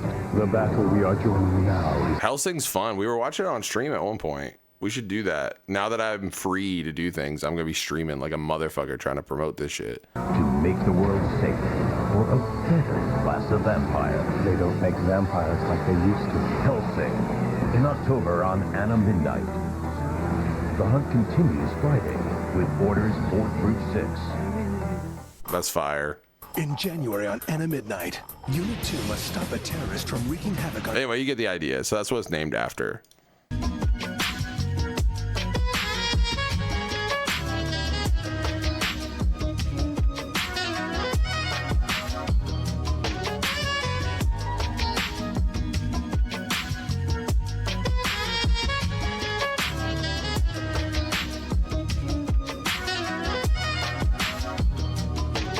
They say kaiju man is subject, not the predicate. On the second floor, brown boy with the precipice. Poster getting faded, deck for the Robert Davis. I'm just trying to hold your hand and smoke this weed and watch the Matrix. I said kaiju man is subject, not the predicate. I can't wait to do this shit live. Kaiju man, the subject, not the predicate. On the second floor, bomb board with the precipice. Poster getting faded, deck full of Robert Davis. I'm just trying to hold your hand and smoke this weed and watch the Matrix. The Matrix I also like put in my brain in the same category as Anna Midnight. It's like the same aesthetic or something. Like it's just like in my head like that. But Robert Davis as DJ Screw, R.I.P. DJ Screw. I was listening to, I actually used to write, like I have these notebooks where I like around this age, you know, where I would like write stuff to send to rappers and like labels and stuff like that. And I would regularly like write, like, I'm like, okay, if you hear this DJ Screw, well, it wasn't DJ Screw because DJ Screw had passed away at that point. But if you hear this Swisha House, I would send stuff to Swisha House. I never actually sent it, but I would write these things to be like, one day when I have the right song, I'll send this shit to Swisha House and they'll sign me. And I was really inspired by like that Houston rap thing. And I was like, cool, I'm gonna do something that sounds kind of like that. On the second floor, brown boy with the precipice. Poster getting faded, deck full of Robert Davis. I'm just trying to hold your hand and smoke this weed and watch the Matrix. What it do? If I fuck with you, I'm gonna fuck with you. Let me see. A fun little fact here. and I can actually show you this in a minute. So there's this, like, this is all a one take verse. I did it all in one take, but I don't know how it sounds like a punch in at one point, but it's not. I just did it and it just sounds like this. Pulling out the threes, give me 1 and 2, post it up, lose my focus, what? I might take them all, I'm getting butt. If you listen where I say, I don't fuck with y'all, and then go to the next bar, it sounds like I like stopped recording and started recording again, but it wasn't. It was just all one take. I've been feeling stuck. I don't fuck with y'all. Ain't your feelings if it benefit. Right there, like where it goes in your feelings, like that's all one take. Mom, I'm getting butt. I've been feeling stuck. I don't fuck with y'all. Ain't your feelings if it been. I don't know how I did that with my vocal cords. Hold on, I'm gonna pull it up. Give me 1 second. I'll show you guys.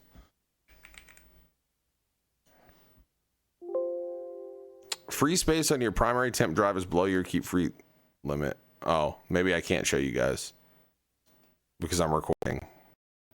Oh, my shit just froze.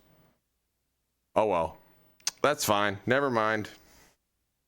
Fit the business, getting rich, feeling petty, sold out show. I hop on stage and send a pic. Remember this, blowing endo, hit the switch, it's not Nintendo. Do them like I'm Shawn Michaels, super kick him out the window. More than 5 on it. That's a, sorry, I'm doing another wrestling reference. Shawn Michaels window. This is the reference. Is the Endo Nintendo rhyme a still Tippy reference? It wasn't in my head, but now that you mention it, it was probably like subtly one because I was definitely listening to a lot of that around the time that I'm like kind of putting my head into. Ice in the road, I guess I slide on it, cook. Remember this, blowing endo, hit the switch, it's not Nintendo. Do them like I'm Shawn Michaels, super kick him out the window. More than 5 on it, ice in the road, I guess I slide on it. Cooking up a bad bitch plate, it got some thighs on it. I said bitch in a song. This is huge for me. I did see Janetti's episode. It was fucking crazy. But yeah, cooking up a bad bitch plate. It got some thighs on it because I'm cooking chicken thighs. I felt like it was a good one to break my no bitch rule. Spot the difference while you wildin' in my mentions. I'm just playing guilty gear and smoking weed. This shit is twisted. What was you? All we're poking through. Got me in my bag going to how I folded through. Feet up on the dash. I'm a fool. Banging it out the screw. Hanging out the slab with the crew. It ain't out the blue. I'm taking out the trash. They say Kaiju man. The subject, not the predicate. On the second floor, wrong boy with the precipice. Poster getting faded. Deck for the Robert Davis. I'm just trying to hold your hand and smoke this weed and watch the Matrix. I said Kaiju man, the subject, not the predicate. On the second floor, wrong boy with the precipice. Guilty Gear mentioned, of course. I was thinking about that because I had an interaction with somebody. Sometimes you just get some crazy people, right? Like some crazy people will just fucking like hit you up and they'll like, I don't give a fuck. Like, I just want to let you guys know, I do not give a fuck if somebody doesn't like my music, right? Does not bother me. Like I've been doing this long enough. I know. Right. But sometimes there's like a type of person that'll just get like really worked up that you exist. Like it's just a thing that happens. It doesn't have nothing to do with me. You know what I mean? And I was thinking about that one time. I had somebody who was DMing me and it was just kind of like basically trying to like, there's this thing that people do. They'll try to give you advice, but it's really them just telling you everything that they think you're doing wrong. Right.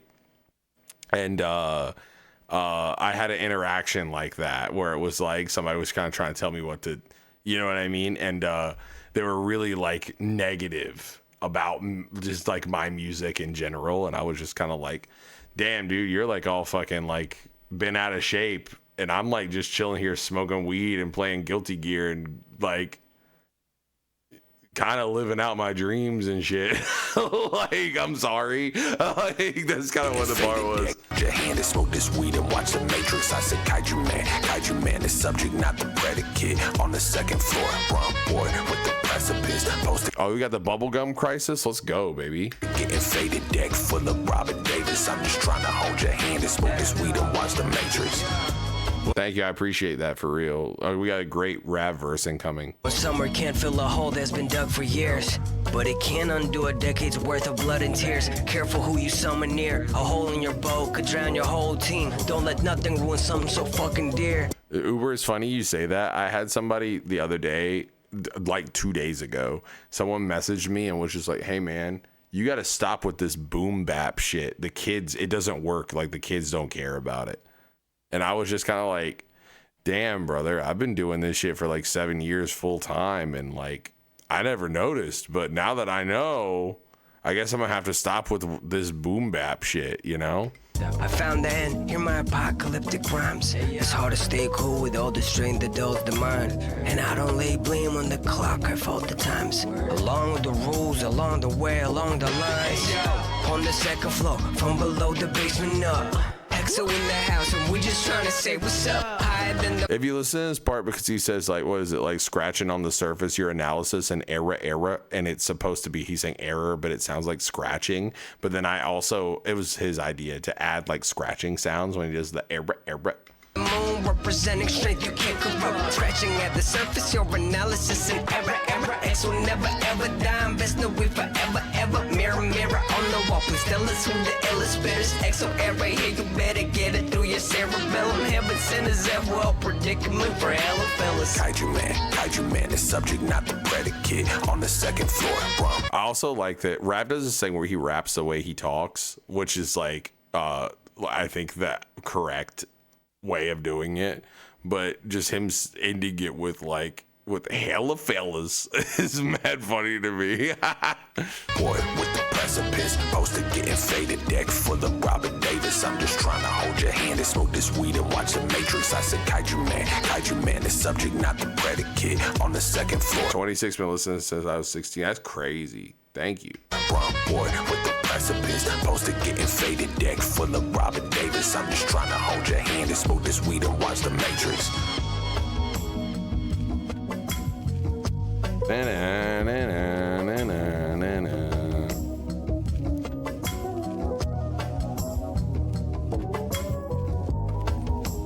Someone's gonna come in here and be like, 82, been listening since I was 4.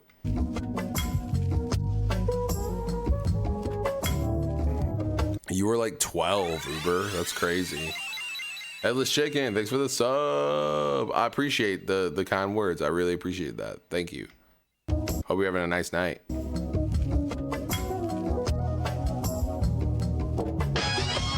So, what do you say? Will you let me stick around for a while? The Mike and Melissa sample. Why not? I mean, if I'm crazy, I might as well be happy, right? Could you promise me one thing, though? Promise that no matter what happens, you won't forget about me. Much love, Skylius. Of course I won't. Pinky promise? I don't write love songs. Long nights trickle down my neck, all this hand over hand. Let me pencil down the rest. Downtown, ginger pocket, gotta drip it in your dress. When it's bedtime, when it's bedtime. Blunt smoke on the balcony and follow you inside. Got me wrapped around your finger, I will follow you to die. Sugar cones in the sun, I'm talking August to July. Baby, what it is, what it do, I wasn't thinking what would come of this. But with you, I'm counting all the things are craziest. But they slip through my fingers. I love how this shit turned out. Just trying to catch all these stars, couldn't live if I linger. Yeah, this was teased on fucking Instagram, like 2024 or something crazy. What's different? I counted my reasons. You carved out a dream from a mountain of demons. It's something I'll never be able to write. I try, but the words always fade into white. Straight out to nothing. You turn me to something.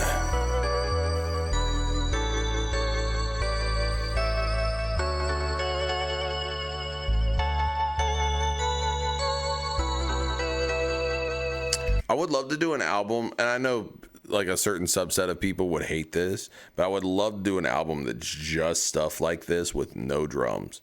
I would love to do like a whole album that's just like this. It would be so much fun, and it would alienate like half of my fan base, but I don't care.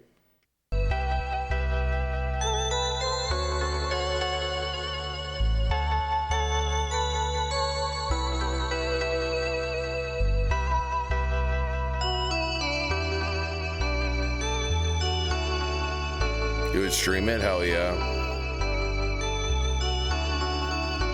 Do do do do do do do.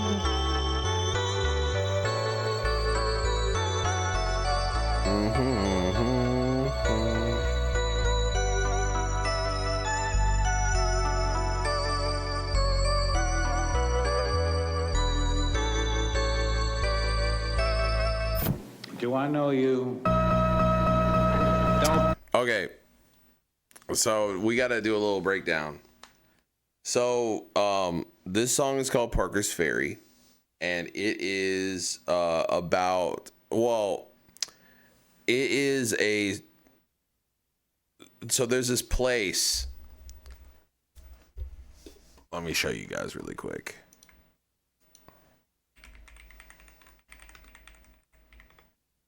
Sorry, Jackson Borough Light.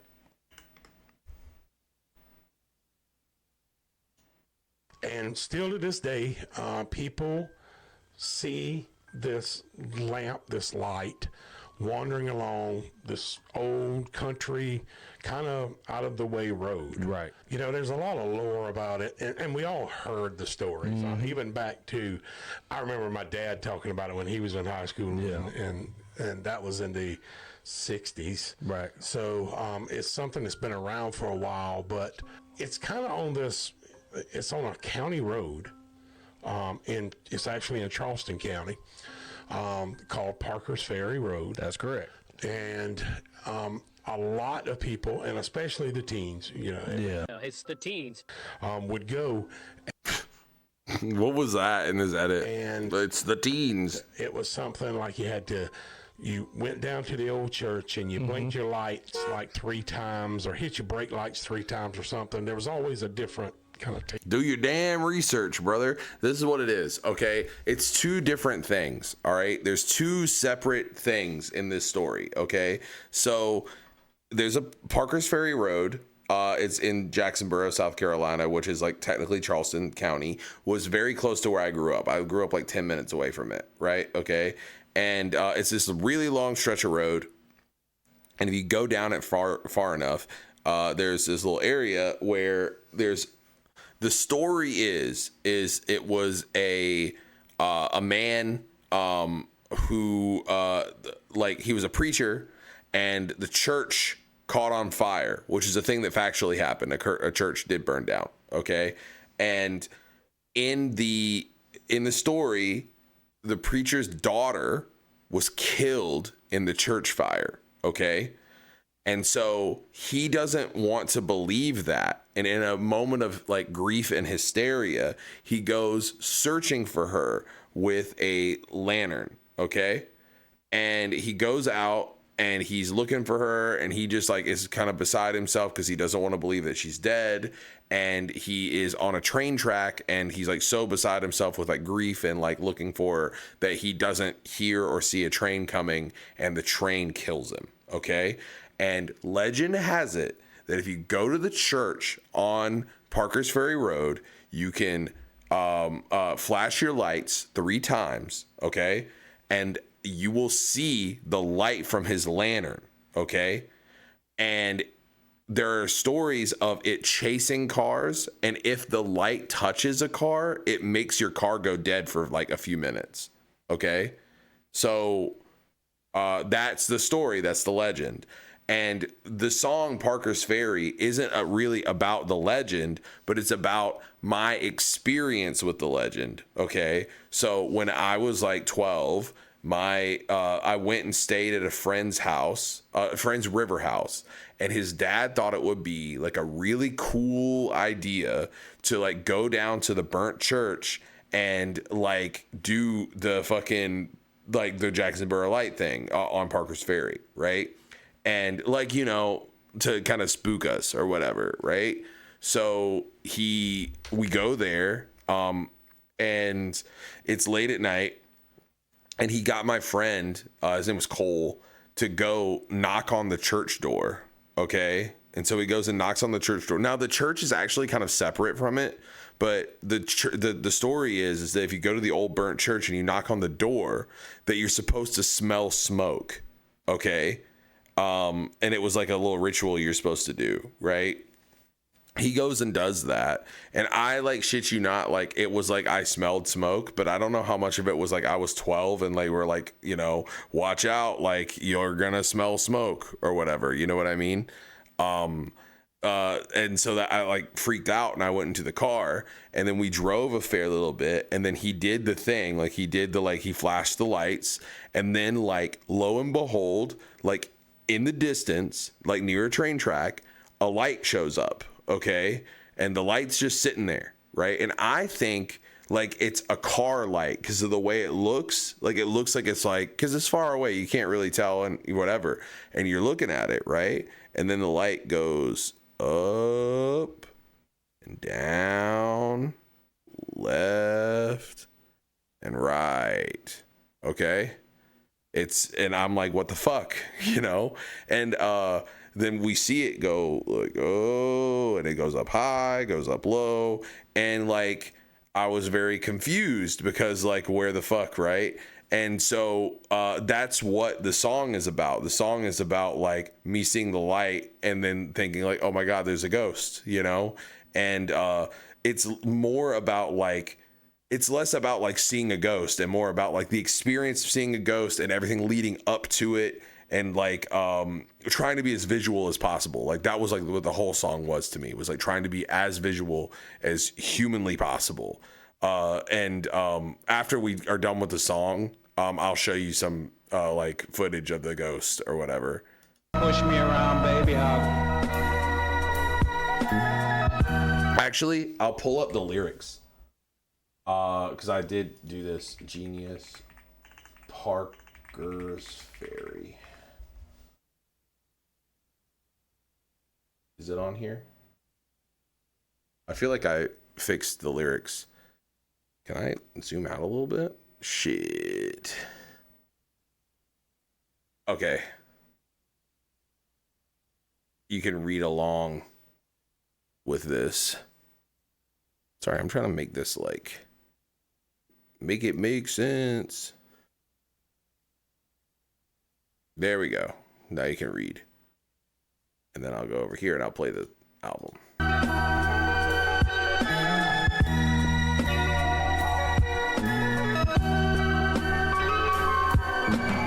Car doors slam in tandem, random with the knob turn. Static flood the cab, we move too fast and take a wrong turn. Eye contact to the rear view was nothing to peer through. Clemson flag waving without a code to adhere to. Face on fire, swamp air gagging. A maggot would probably choke. Mr. Crosby, Bluetooth chirp, trying to tap in a lofty quote. Moving faster but talking slow, you know the adage. Passenger seats smell like skin and adders. Sun sink, it was bending backwards. So this whole thing, I'll just break it down as we go. So it's literally about us driving there. So it says car doors slam in tandem. So it's like everyone's closing their car door, right?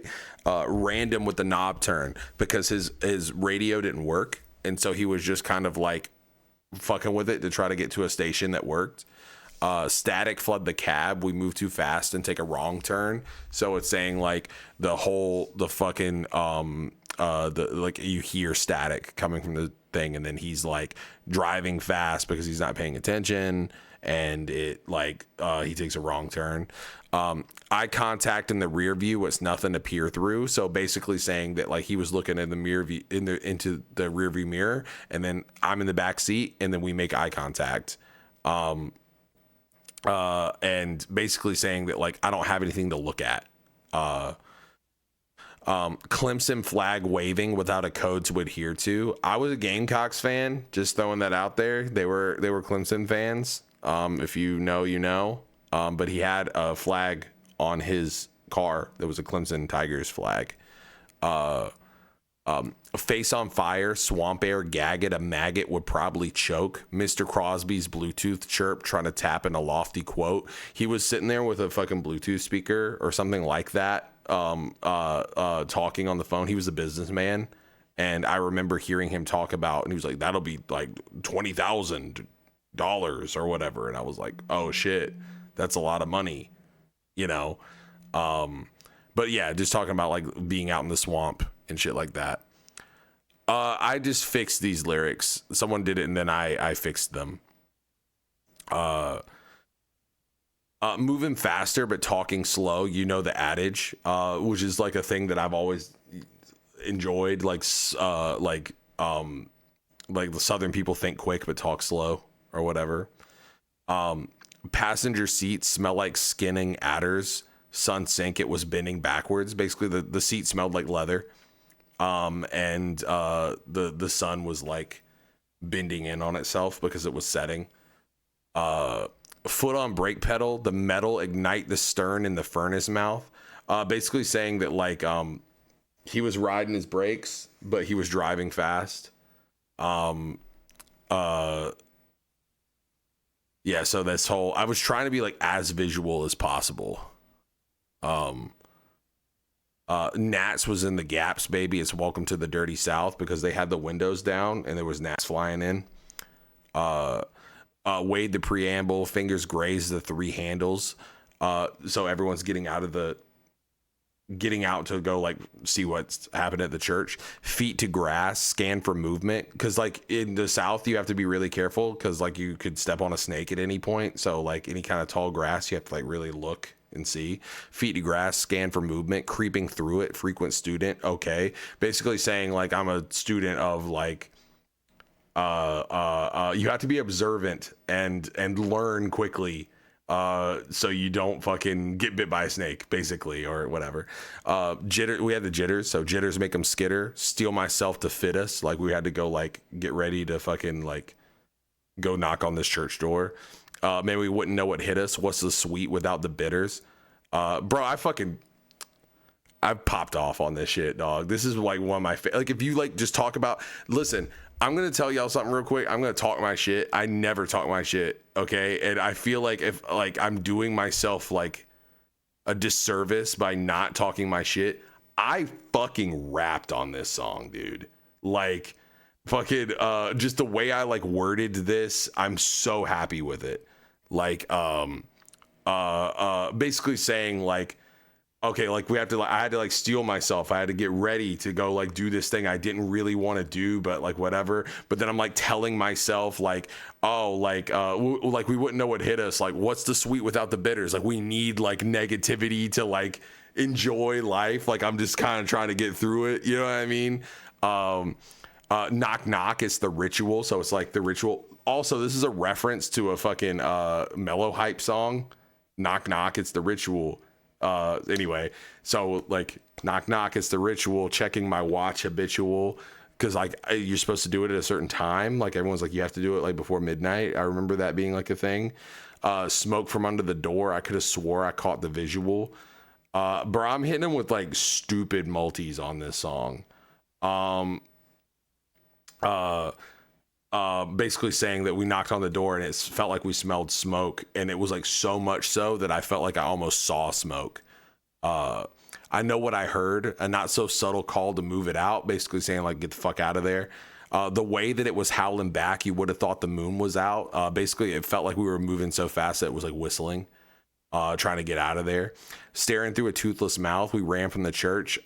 If you look at that place in Parker's Ferry, which we'll look at later, it almost looks like a mouth. For a toothless mouth, we ran from the church. Jerry, that's Mr. Crosby. Jerry flicking the brights on to try to fan through the murk. Watch it, tick tick, train track, looking back if it came back. Basically saying that like, well, I said watch it, tick tick. That's like a, you know, whatever. But there was a train track and we're looking back if it came back, basically saying like, was there something that was like chasing us? We're like looking back, like we thought like a ghost was chasing us or something.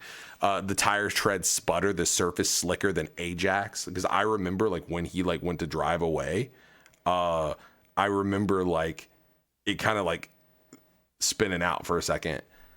Light ahead. What could be that light ahead? It's moving. Literally talking about the fucking the light, the Jackson Borough light. Face to face with God, we had the nerve to scream damn. That's like my favorite bar in the whole thing. Because it's like we were looking at this like completely unknown thing and we were just like, damn, what the fuck is that? You know, face to face with God, we had the nerve to scream damn. We were burning through the gas. It was our third degree plan. I relinquish, pooling all my rationale to think with. Some things are just better off left the fuck alone. And so it's like basically we saw this thing and we got the fuck out of there. Yeah. So, yeah, I'm really happy with this song. And you know what's crazy is that it's really like just kind of like we thought we saw a ghost. You know what I mean? Like that's like what it is. Whoa, no, what's going on here? There we go. Foot on brake pedal, the metal ignited stern in the furnace mouth. Nash was in the gas, baby. It's welcome to the dirty south. One of the things I really like about this song is it's taking something that's like very, very like a small interaction and making it feel huge. Like a macro. Like that's what I like about it a lot. Preamble, fingers graze the three handles, feed the grass, scan for movement, creeping through a frequent student, okay. Jitters make them skitters, steal myself to fitters, man, we wouldn't know what hit us. What's the sweet without the bitters? Knock, knock, it's the ritual, checking my watch, habitual, smoke from under the door, I could've swore I caught the visual, I know what I heard, a not so subtle call to move it out, the way that it was howling back, you would've thought the moon was out, staring through a toothless mouth, we ran from the church, Jerry flicking the brights on to try to fan through the murk. Watch it, tick tick, train track, looking back at the came back. Tire tread sputter, the surface slicker than Ajax. Light ahead, what could be that light ahead? It's moving. Face to face with God, we had the nerve to scream damn. Burning through the gas, it was our third degree plan. I relinquished, pooling all my rationale to think with. Some things are just better off left the fuck alone.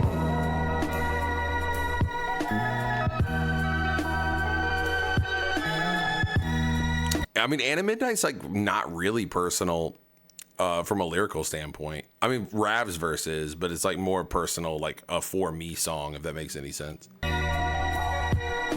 This song, I think, is way more personal. Oh, I see what you're saying, yeah.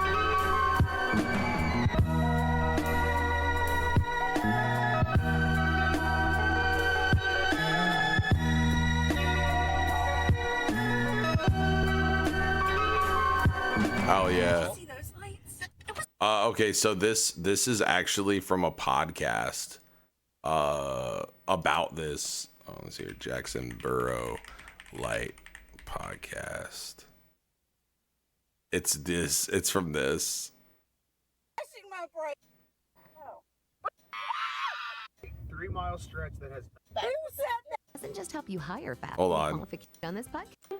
I was looking for stuff to sample or like for research for this, and it's them talking about the Jackson Burrow Light. Our boys along for protection, which is turning out to be hysterical. Did you see those lights? It was just from a driveway, Sugar. Right, I'm just checking. Oh my God, the ghost is not in a driveway. Well, you don't know that. Okay, so here's what we're looking for.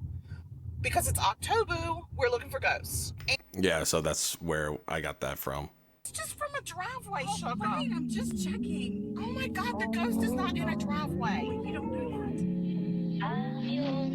that. Yeah, I should have sampled the ad. Yeah, October. Yeah, this is another Scott Skur beat. Or I guess the first one of this playthrough.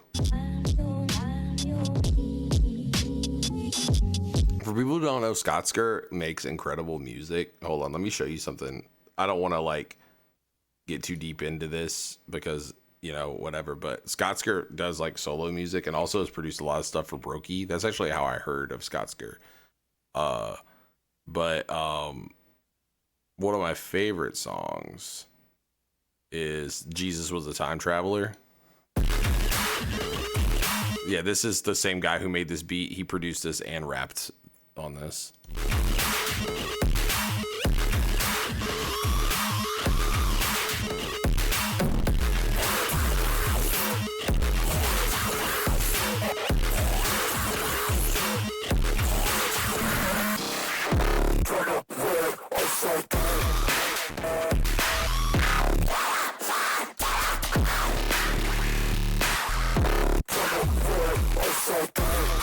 Anyway, so that's his music. You should check out Scott Skur's music. But he produced this song.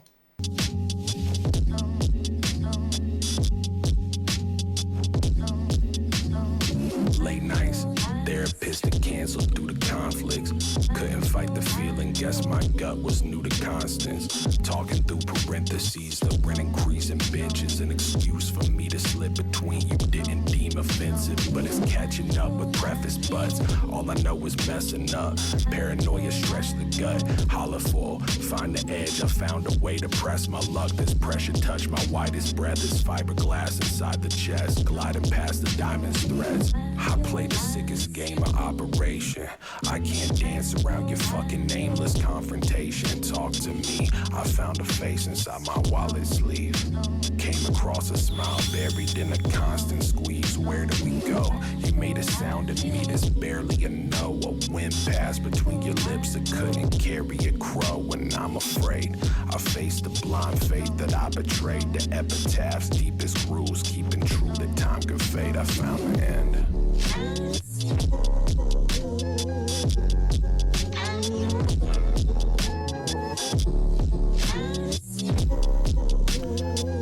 Yes, this is a breakup song.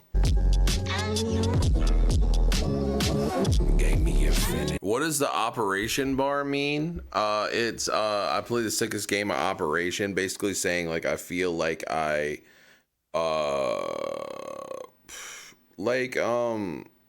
I felt like I was trying to move very carefully, not to touch the edges, like, and basically like kind of like handling somebody with like kid gloves, if that makes any sense. Like that's like the whole thing is like trying my best to not hurt someone.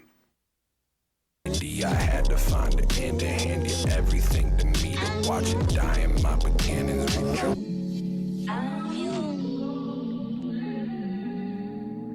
Shout out Lucio. Killed this shit. Yeah, walking on eggshells for real. How come I got a penchant for change? It's all bit different the same. Stuck across the line as it's inching away. Entropy cursed me to this endless refrain. Grasp straws, grip soft as it sifts through the grains. No yeast to grow bread, no feast to hope wanes. Keep mixing metaphors, thinking at least it's propane. I've been saying this. Heat is gonna fade. I see the rose pay. He has a crazy rhyme scheme through like most of this. My feet have no pain. I can't be free of those days. I still believe in all things. Now they bleak and profane. Belief is weakness, okay. I'll keep that secret so safe. Tucked deep beneath it grows strange. Cut ties, no keeping, no trains. The thought of leaving it all behind begins to eat at my brain. How can it feel so new and still feel so plain? Propeller cycle, cut the wind from beneath my outstretched frame. The doubts from outset strain to find an outlet. Keep saying I'm finna slow shit down, but still ain't out that phase. I'm afraid to begin, nothing to say to me then. I lose sight of who I was on my way to the end. I said I'm afraid to begin, nothing to say to me then. I lose sight of who I was on the way to the end. Okay. Yeah, he killed that shit. All right, so this next song is called Joyce, and it is about two different things. One is about my verse is about I say two different things. It's there's a through line, but my verse is about the time that my grandma had a stroke. And she had a stroke in front of me. It was a major stroke. She never walked again after that day. And a lot of my verse, I'm trying to convey this sense of like almost childlike wonderment, because I was so young and I like find like joy and wonder in things that are like a little crazy. You know what I mean? And then Rab's verse is about this time that he spent when he was about the same age in a Russian hospital, and he was he like kind of made friends with a lot of like these like kind of older girls who were like they were all diabetic, and it's kind of like he would tell the story better than me, but you'll get it. Yeah, he'd sneak into the girls' rooms, and then they would like put him on the music and shit.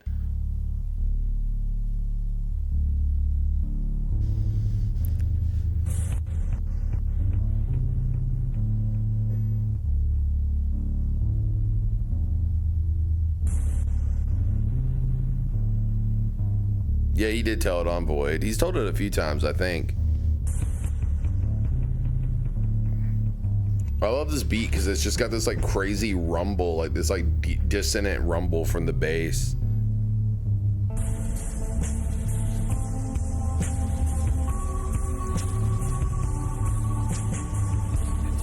I don't know what episode.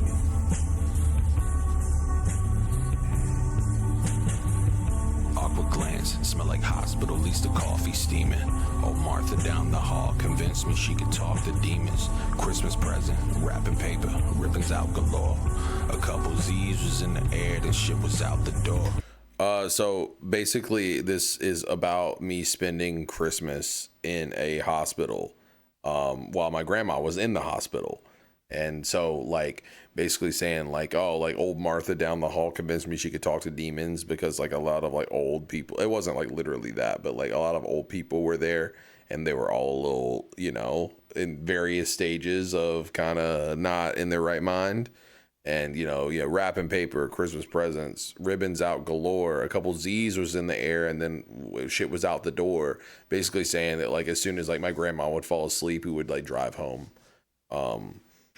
Garage was $20, but I ain't pay. It was Wonderland. Had my notebook full of rhymes I couldn't record, but shit was fun to plan. I actually have one of those notebooks still, but, you know, what was it? Garage was $20, but I ain't pay. It was Wonderland. Basically saying that, like, I didn't have to pay for the parking there because I was a child.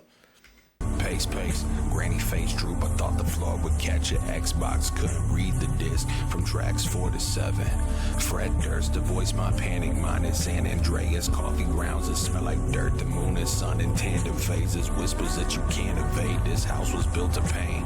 Bed bugs will bleed you dry, cause you could never feel the fangs. I found a piece there. Corneas was blistered from the screen. Walking through the swamp, my hair was dripping from the steam. It was written, it would seem, it felt like living through a dream. Joyce would tell me anything if it would stop the fucking screams. Yeah. If it would stop the fucking scream. If it would stop the fucking...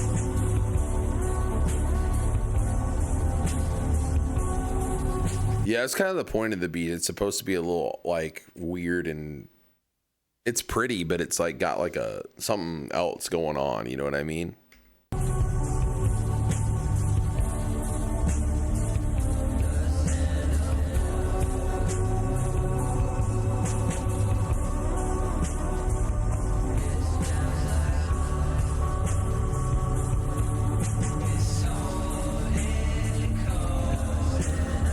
There's a mix of this song where these vocals are way louder, and we just decided it made more sense for it to be quieter. You know what I mean?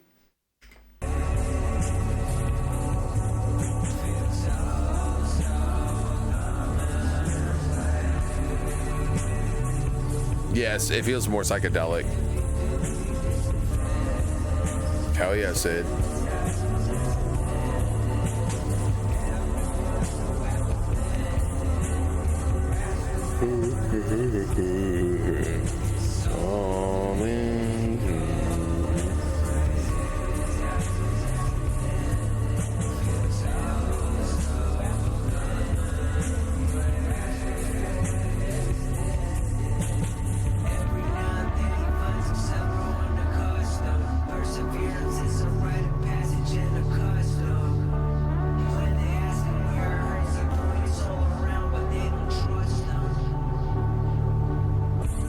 There's only one nurse that patrols the floor at night. I fog town through the hallway while avoiding light. One story up the staircase, third door on the right. Knocking the code before I dare to ever go inside. The whole squad's mood cold. Oh, Joyce is my grandma's name. Sides. We're dancing up the staircase to the rooftop towards the sky. All for a hopeful glimpse of the moon is full tonight. Outside the watchful eye of the ghouls and poltergeists. Sweet moments with sweet people with sweet intentions. The clouds obscure the moon, yet still we feel its presence. Somebody broke the boombox out, we bumping recent legends. Somebody broke the bottle out, they won't let me ingest it. Somebody broke the moon out through a gap in the clouds. The indefatigable spirit reigns happy and proud. I'm the only child without a glucometer around, so everyone asks me what I'm in for. I don't have that figured out. That bar is so crazy. Like, I'm the only child without a glucometer around, so everyone's asking me what I'm in for, but I don't have that figured out. Because, like, it sounds like such a fucking, like, mystical, wonderful, joyous time. You're sneaking out in this hospital, and you guys, like, are making hope out of, like, this, like, shitty situation you're in. And then there's this, like, and he said this before, it was like everybody was like drinking and they weren't letting him drink because he was too young, and you know, because they snuck some alcohol or whatever, and everyone had to like check their sugar on their glucometer before they would drink. And like that was like this kind of crazy, like, holy shit, like, you know what I mean? Like it's like a really like sad, dark reminder of like why they're in there.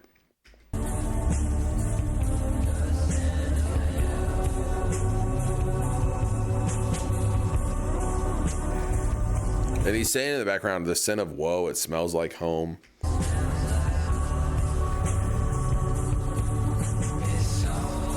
This is one of those situations where like I almost like, I wish that I could do, okay, you know how we're doing this right now? Like there's gonna be like thousands upon thousands of people that hear this song and are gonna be like, I don't get it. You know what I mean? But like you guys know, and you're like, oh wow, that's like really crazy. You know what I mean? But like that's the thing when you make stuff that's like really personal like this. Like there's always this thing of like, I saw something earlier, I can't remember where it was, but somebody was talking about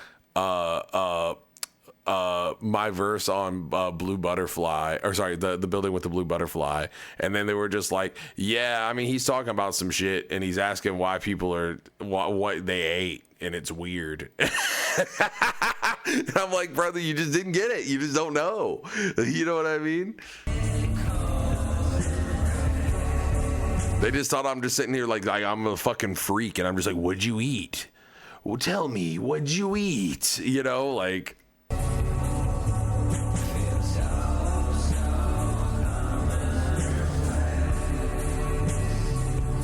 Yeah, but that's what I'm saying. Like, getting to know the backstory is like what makes it good, you know? Well, it's like, yeah, media literacy, but it's also like how do you, it's like basically showing someone a movie. It's like the equivalent of like making like an artsy movie that like, if you know the backstory, it's interesting, but it's like probably still good to people if they don't know it, but if they know it, it's great, you know?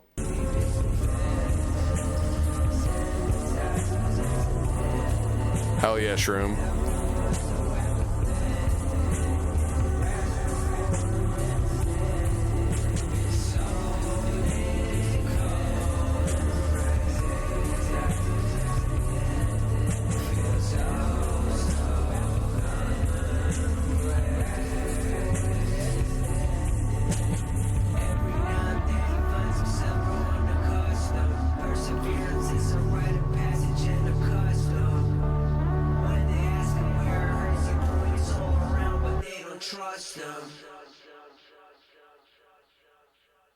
All right, here we go.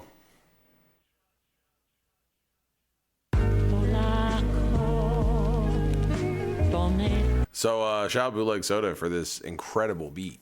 But yeah, this is the building with the blue butterfly, which I've kind of talked a little bit ad nauseum about at this point. But for people who are new in chat, this song is about the time that my grandma, who I was living with at the time, took me, a 12-year-old, to a weight loss hypnotherapy program against my will, and also unbeknownst to my parents. So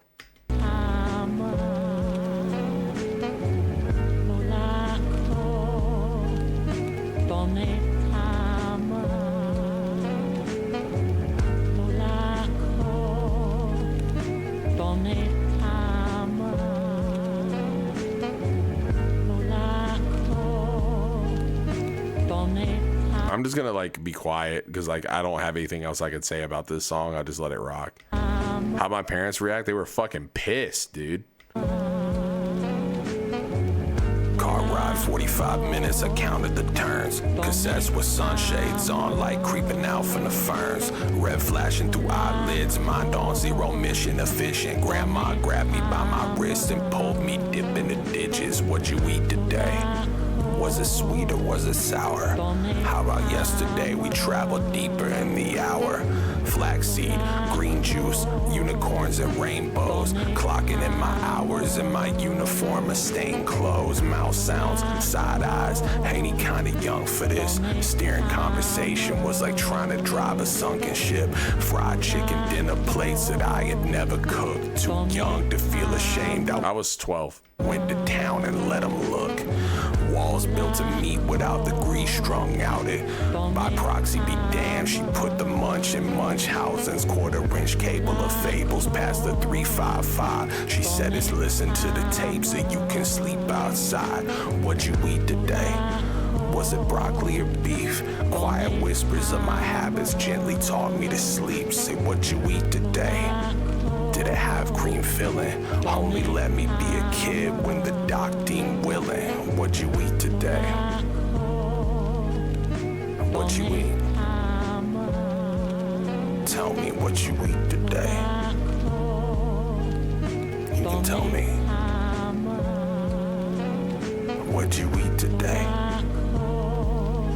Tell me what you eat. What'd you eat today?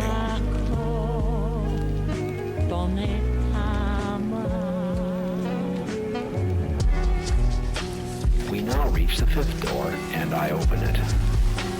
There is a beautiful dressing room behind the fifth door. Oh yeah, Shroom. Enter into the dressing room, and I close the door behind you. I remain in the hall so that we can talk with each other through the door while you are in the dressing room. You're in this dressing room to see how you physically look now and how you will look later. I ask you to remove your clothing and look at your body in the dressing room's mirror. You do. Now look at your present body. Turn from side to side and clearly remember what you see. I'm going to count from 5 to 0. At 0, the image of your present body will disappear, and a new image of the person you are to become will slowly appear in the mirror. 5, 4. So the lyrics in the background of this, I'm gonna like play it, but it's chew slower, swallow with intent. Life's too short to sit and wallow in your dents. You're just different. I love you, but you're different. Too late to tell me what it was and what it isn't. That's what it's saying in the background. It's kind of hard to hear it. But the chew slower, swallow with intent was something that they said on the Hypnosis tapes. 5,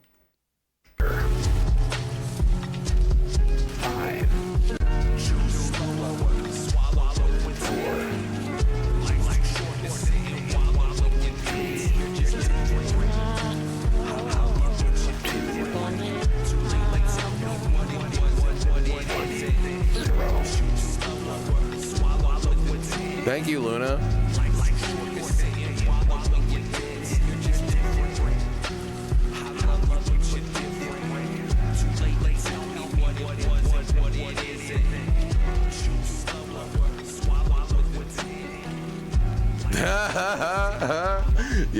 Yeah. No, Lucio got us through for sure. That shit was so funny. Thank you so much. You killed that shit, Bootleg. This concludes your hypnotherapy session.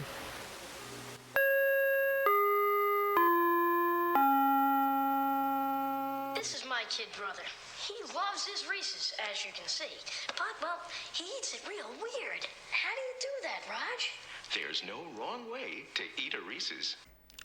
So that sample is actually from a commercial that I really liked as a kid, where it's like they're just eating Reese's, and I always just love that, and I was like, oh, this is a perfect time to use that. How weird is he eating it? He just fucking pokes a hole in it, then eats the middle part, then eats the rest of it. Like it's not even that weird. He pokes a hole in it, eats the peanut butter part, and then he eats the chocolate part. It's like good. I do it like that sometimes. It's good. It's good. And they're like, this freak eats Reese's like a freak. And then the guy's just like, no, he's not a freak. You know? Oh, yeah, Mikey likes it. Yeah. That's kind of weird. Okay, well, take it up with the judge and the jury because you're going to jail for saying that. Because there's no wrong way to eat a Reese's. Okay, so this next song is Dr. Slump. Dr. Slump. It is, I've broke this down a little bit, but now I can actually get into it. So this song is inspired by, the reason I called it Dr. Slump is, let me find it.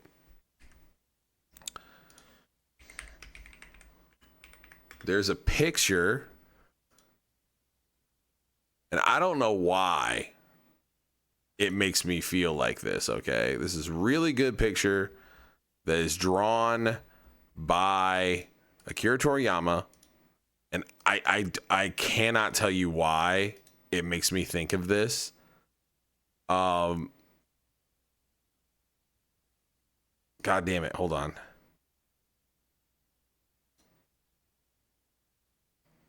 Why are these all redirects, brother? I just want to fucking look at the thing. There we go.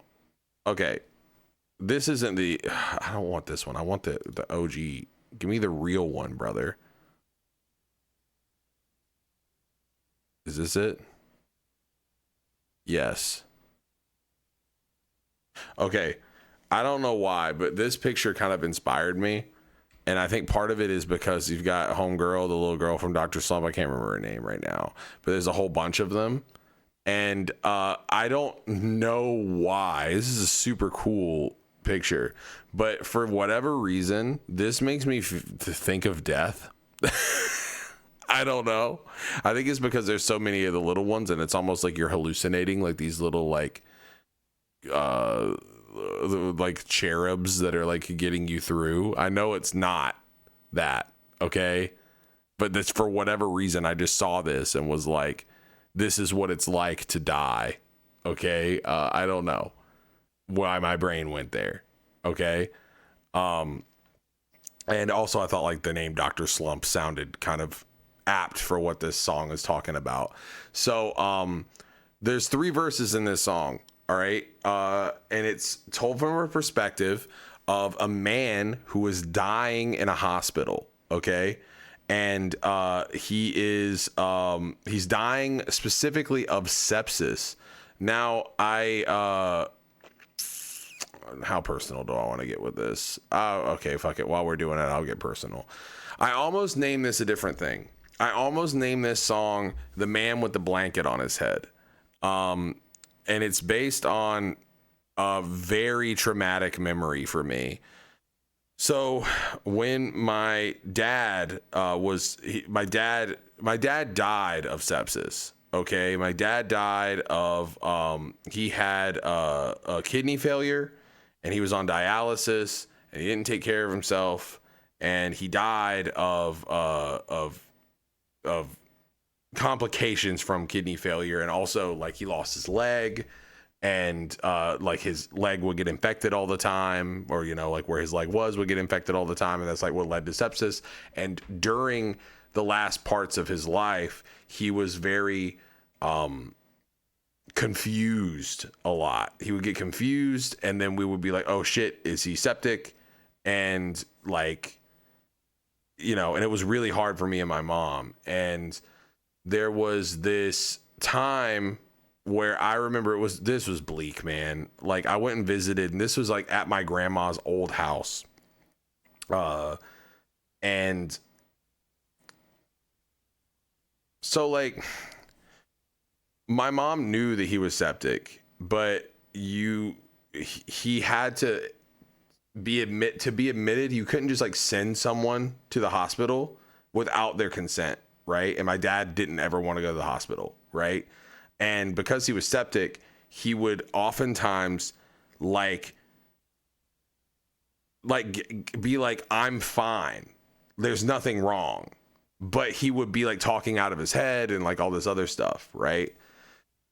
And one day, I walked in, and then my mom was like sitting at the kitchen table, and she was like real shook up. And I was like, what's going on?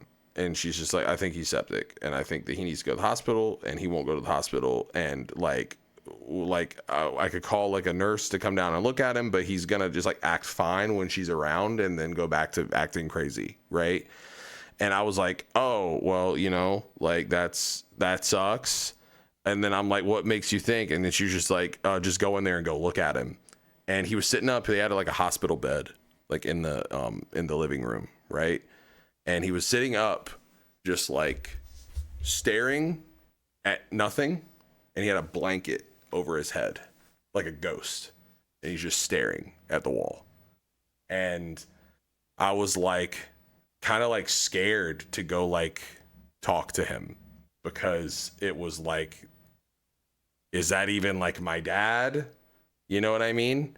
And I like went and like talked to him, and like he was just like not like really responding. And we ended up calling an ambulance, and then they got there, and then he like basically was like they asked him questions, and he was just like, yeah, my name's Dennis, that's my wife Jean, like I'm fine. You know what I mean? And so like he didn't go to the hospital.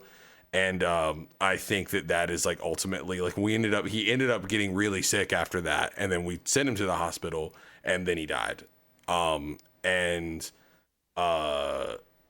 Like, do you see what I'm saying? Like, it was like, so basically I got kind of like, there is a,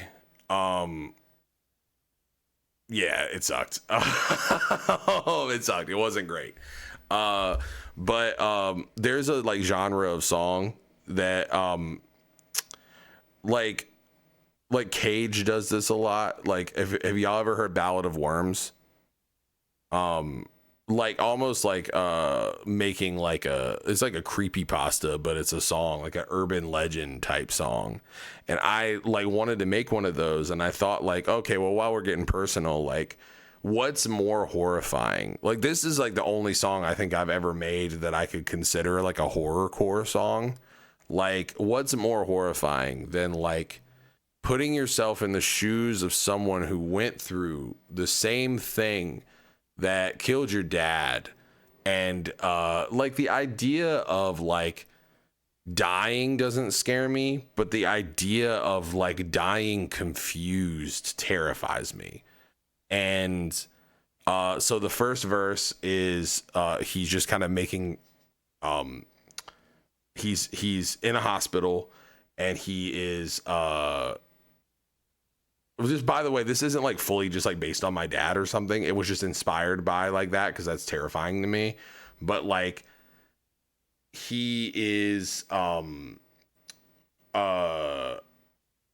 so he's in a hospital, and he's trying to get his bearings, and then I'm calling the person his loved one, because he doesn't know if it's his wife, his partner, his girlfriend, whatever, you know what I mean?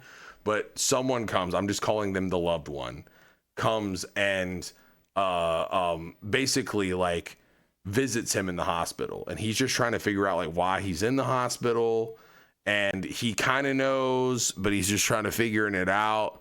And then the second verse is him he completely forgets that the loved one exists, and he falls in love with his nurse. And he thinks he's being like Mr. Smooth Operator, and fucking the nurse loves him, and that he's so fucking charming, and that they're just like, they're skating through all of these, like they're basically gonna get married and all this other stuff. But in reality, he's just being a fucking creep to his nurse, and he has no idea. And then the third verse is when he dies. And so the loved one comes and visits him, And there's this like recurring thing about him saying like, I put my faith inside my fingers. Basically, he's trying to do a task that he doesn't know what he's doing. And he's trying to, he's like, well, like my fingers will figure it out kind of thing. And so like the first verse, he's trying to text the loved one after she leaves. And he can't remember her name. So he's like Alice, Brenda, Casey, right? Second verse, he is trying, he's realizing that he's being a creep to this nurse. And then he's like, okay, well, I'll just do the thing that I was doing earlier, which is something with my fingers. I'm doing something with my fingers. And then the third verse is like when he dies. So the lady comes and, you know, the loved one comes and visits him. And he says this bar about, why'd you say you love me same way you say goodbye?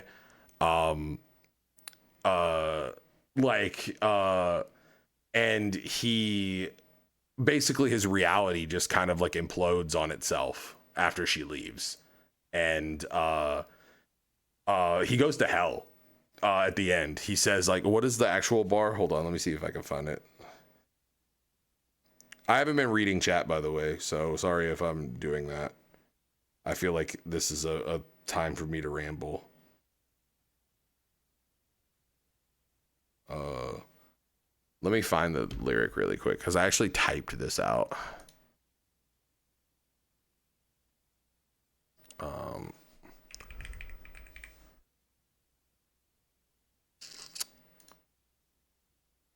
I'll just read it all out.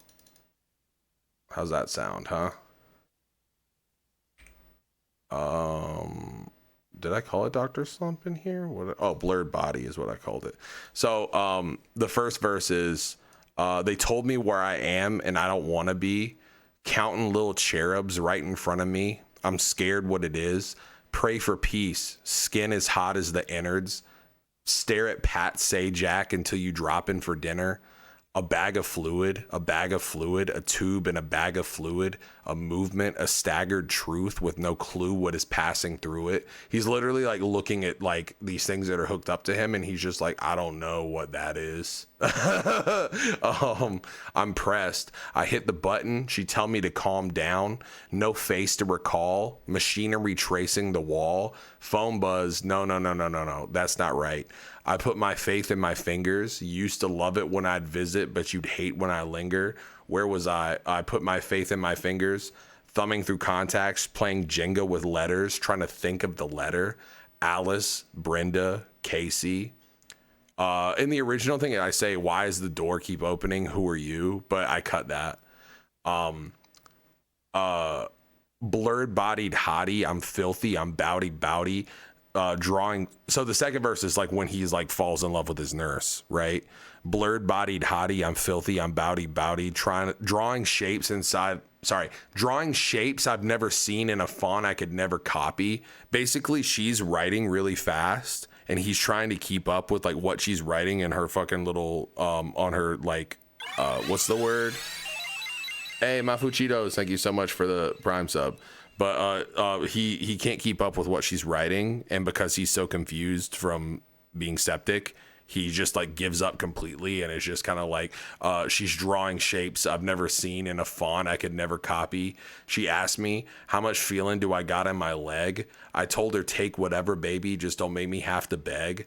I think I know you. Do you feel this unbreakable connection? Every shade I knew of redness. We were skating through impressions. Nice to meet you. Can I touch you? I'll eventually love you.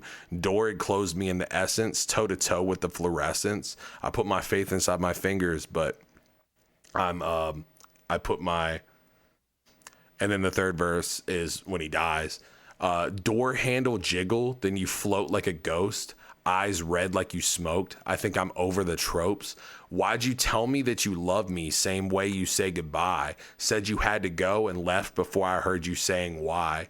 I scratch a tally on my disappearing magic sheet of paper. This is literally like he's writing things down on a piece of paper and he's having time lapses. Like he doesn't remember like where it went. That's terrifying to me, by the way. The idea of like, I did this thing and it's gone. And where did it go? Did I do that thing? Anyway, sorry. I scratch a tally on my disappearing magic sheet of paper. A cup of coffee met my lips. I'm begging half of me to wake up. Shadows moving in the corner. Turn my head 1,000 needles. Pray to God I should close my eyes and smoke was pouring out the steeple. Where am I? I begged the gravity or whatever that was grabbing me. Frozen in catastrophe, floating through the atrophy. A muffled voice tells a stranger that I'm comfortable, the manger indiscoverable, and then it just kind of like fades into nothing. So we'll listen to it, but that's kind of if you want the full breakdown, like that's it. Like that's like the whole shit. You know what I mean? So here's the scariest song I ever wrote, guys.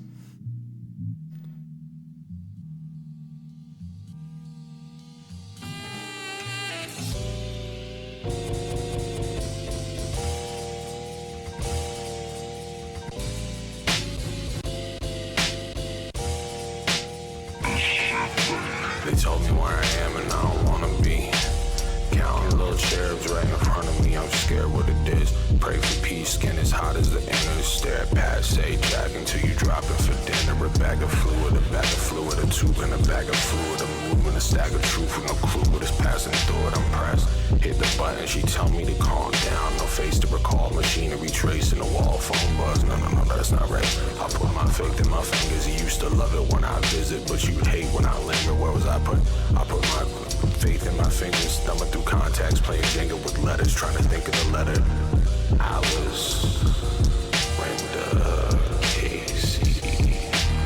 Blurred body hottie, I'm filthy, I'm body, drawing shapes I've never seen in a font I could never copy. She asked me, how much feeling do I got in my leg? I tell you, take whatever, baby, just don't make me have to beg. I think I know you, do you feel this is unbreakable connection? Every shade I knew a redness, we were skating through impressions. Nice to meet you, can I touch you? I'll eventually love you. Door close me in the essence, toe to toe with the fluorescence. Put my faith in some things, but I put my faith in.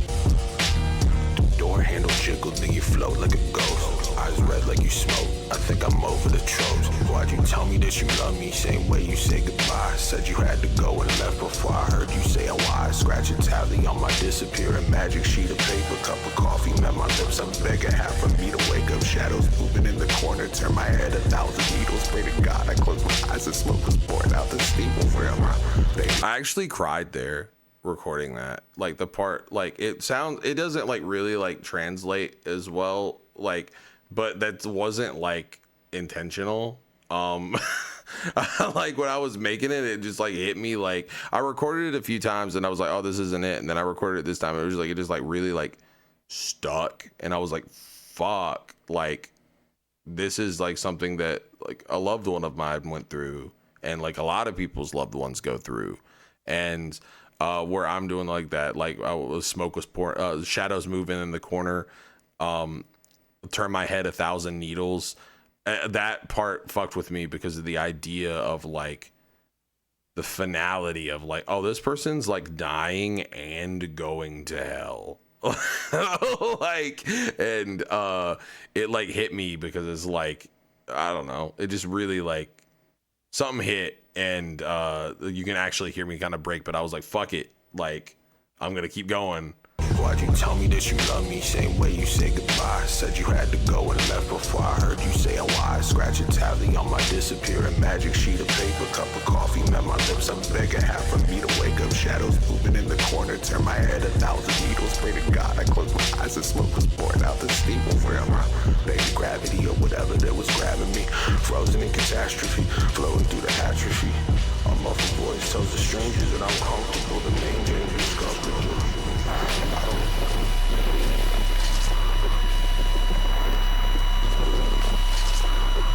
All right, so I'm not done with scary shit. So there's obviously it's a flat line, and then also the sounds that are in the background is someone like moving in like they're like encased in what is it called, like latex,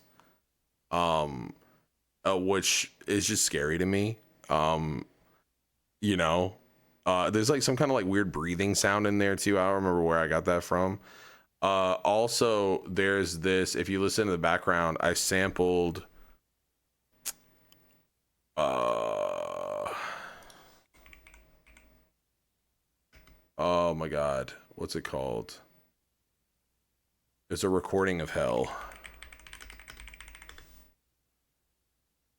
Is it the Siberia one? This? Is it? I warn you, what you are about to hear is very disturbing indeed. This was like an old tape that was marketed. It was like a horror tape, but it was like a cassette tape that was marketed supposed to be like, oh, there was a big pit in Siberia and we heard the sounds of hell in it.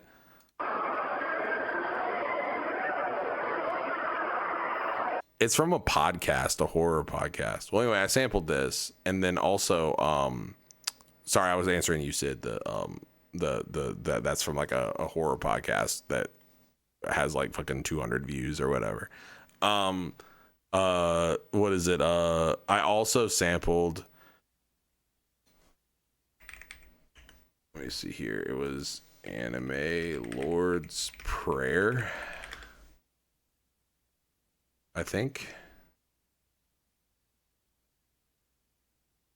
I can't remember what it was, but it was somebody reading the Lord's Prayer, and I made them just keep saying, "Give us this day our daily bread, give us this day our daily bread," over and over.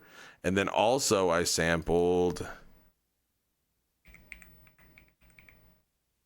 what? Why are they not like showing up in my shit?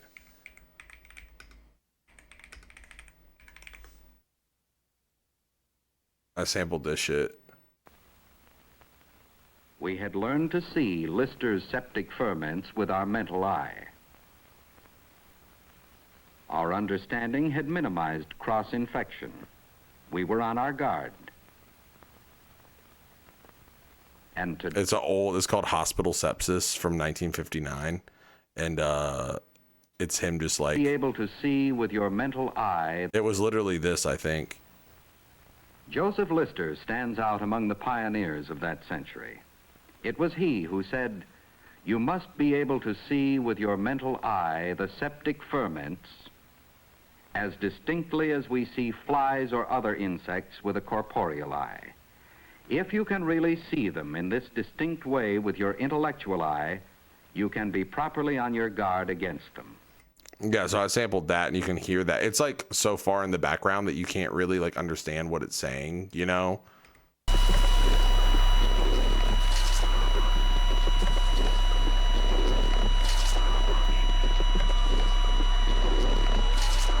You can hear that in the background. Just give us this day our daily bread. Give us our day. It's like not really like following a rhythm.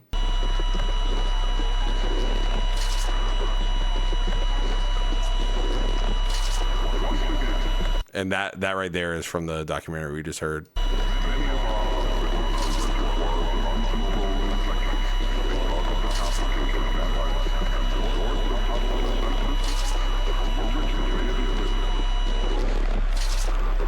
All right, and one of the things that I wanted to do was after the flatline stopped, that to show that like the suffering doesn't end.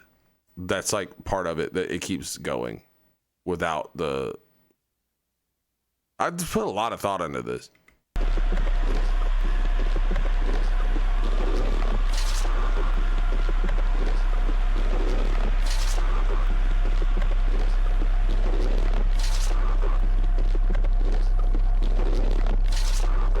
I really wanted it to feel like, oh man, like this is eternal suffering. Like that's what it sounds like.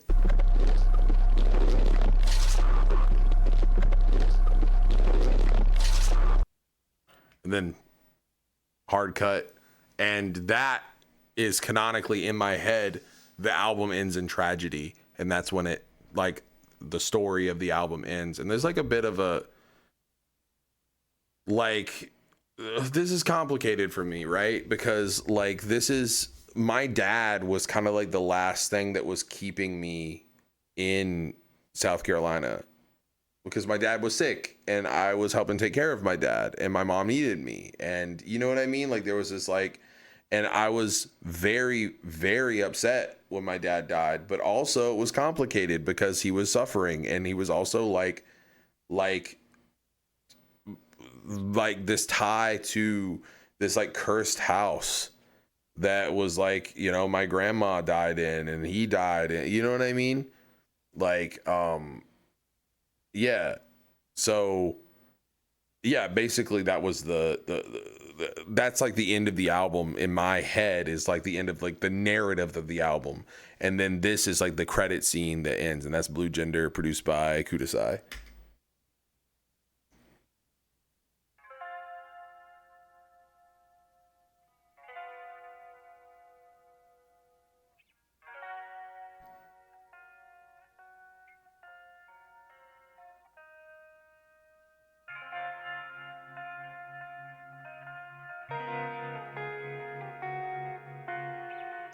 So this is like a 10-year-old beat, and this is actually a song I wrote like 10 years ago, and I thought it would be like a nice little homage to like a lot of the older stuff that people liked from when they first heard me, and it'd be like a nice palate cleanse from what we just went through.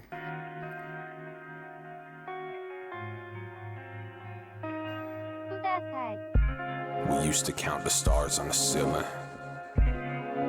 It all just seemed so far away, and now it's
I feel like I rap a lot.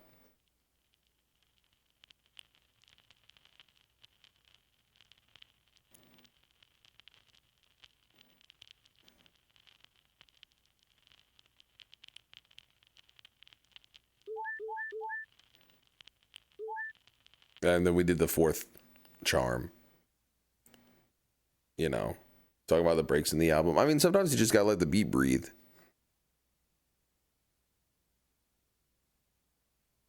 For like 10 to 20 seconds, there's no rap in some songs. I mean, sometimes it's just like, you know, you don't rap the whole time, you know? But yeah, the fourth chime is supposed to be symbolic that I like learned something and that I became stronger. Yeah.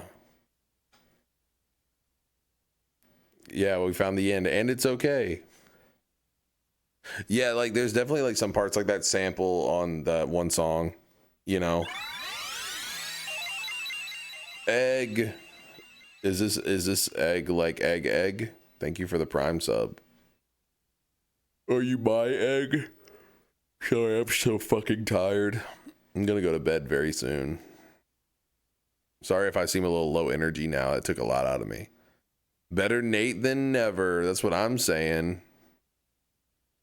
Your name still isn't purple. I have abs. I'm gonna keep it real with you, Chief. I have no idea how to fix that.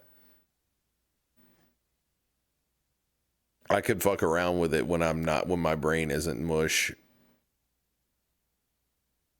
But I think yeah, I do need rest really bad. Sorry, I'm crashing super fucking hard.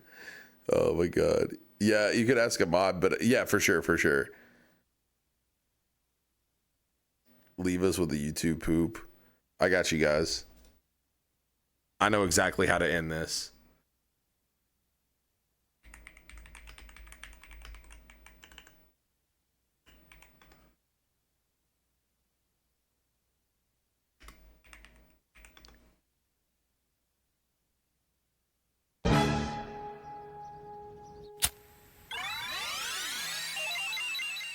Hey, thanks for the Prime sub, ST Ken. Oops. Ken Brian. Yeah, this isn't exactly.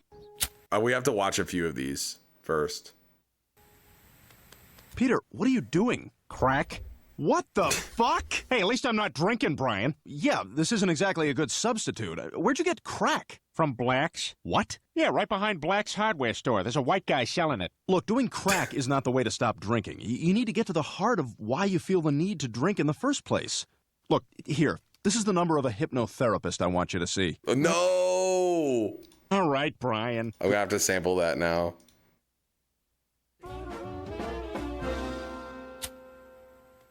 Peter, what are you doing? What the fuck? Because you too. It's where they do. What are you doing? But it's an old YouTube video from 2009. This is really good. It's.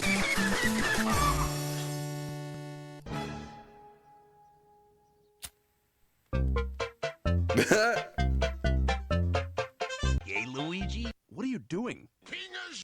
What the fuck? That's. Hey, at least I'm not. Mama Luigi. Yeah, this isn't exactly a good dinner. Where'd you get Fingers. From the Mushroom Kingdom. What the fuck?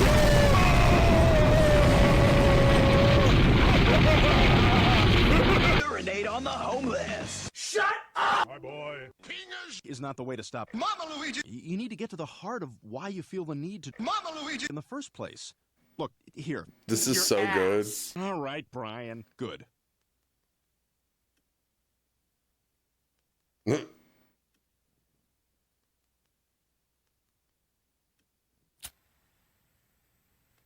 Peter, what are you doing? Crack? What the fuck? Here we go. Peter, what are you doing? Ash? What? Ash? Crack? What the fuck? You're right. Peter, what are you... What the fuck? This isn't exactly a good substitute. Where'd you get crack? Look, doing crack is not the way to stop drinking. You need to get to the heart of why...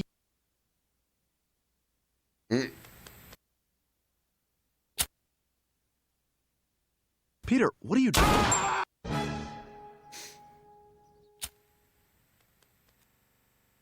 Crack? At least I'm not drinking, Brian. From Black's? Yeah, right behind Black's hardware store. There's a white guy selling it.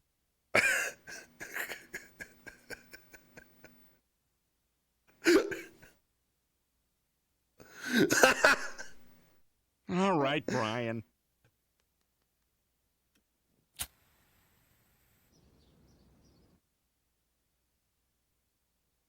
Government came and took my baby. What is this one? This is gonna be nuts. Peter, what are you doing? What the fuck? Hey, at least I'm not drinking, Brian. Where is Meth Willard Wet? From children.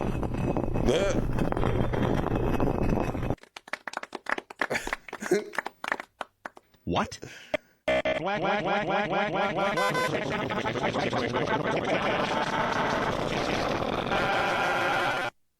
Look, doing drink is not the way to stop crack. You need to get to the heart of children.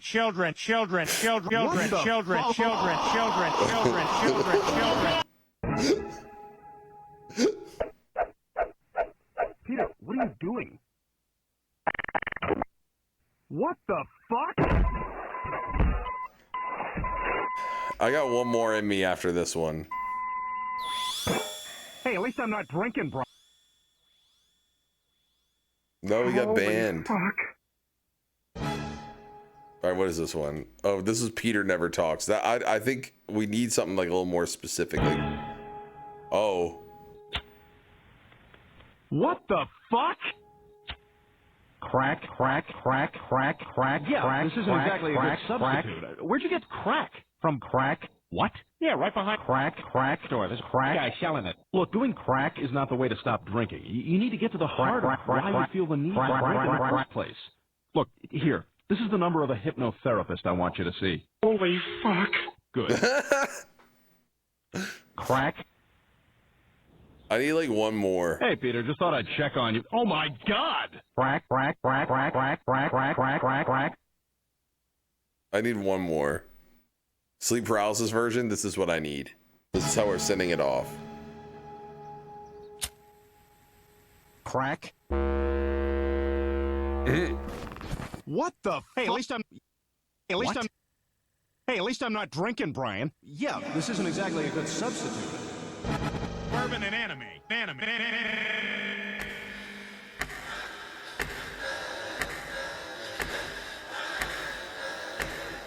Peter, what are you doing?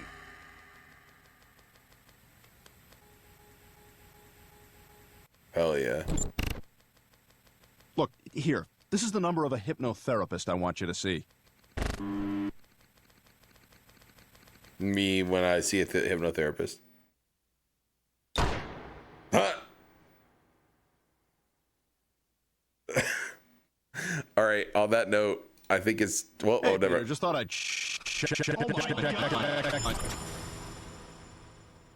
That was good. On that note, I need to go to bed. But listen, I'm gonna start streaming more regularly because God would want me to do that. Thank you guys so much. I'm gonna still be yapping about this album and dropping lore because there's so much stuff that I want to talk about. So just be like looking on Twitter and Instagram. I'm trying to be like a daily poster.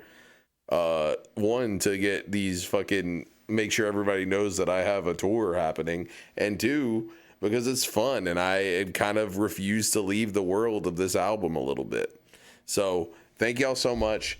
From the bottom of my heart, I think I found the goddamn end, and I hope that you did too. Bye.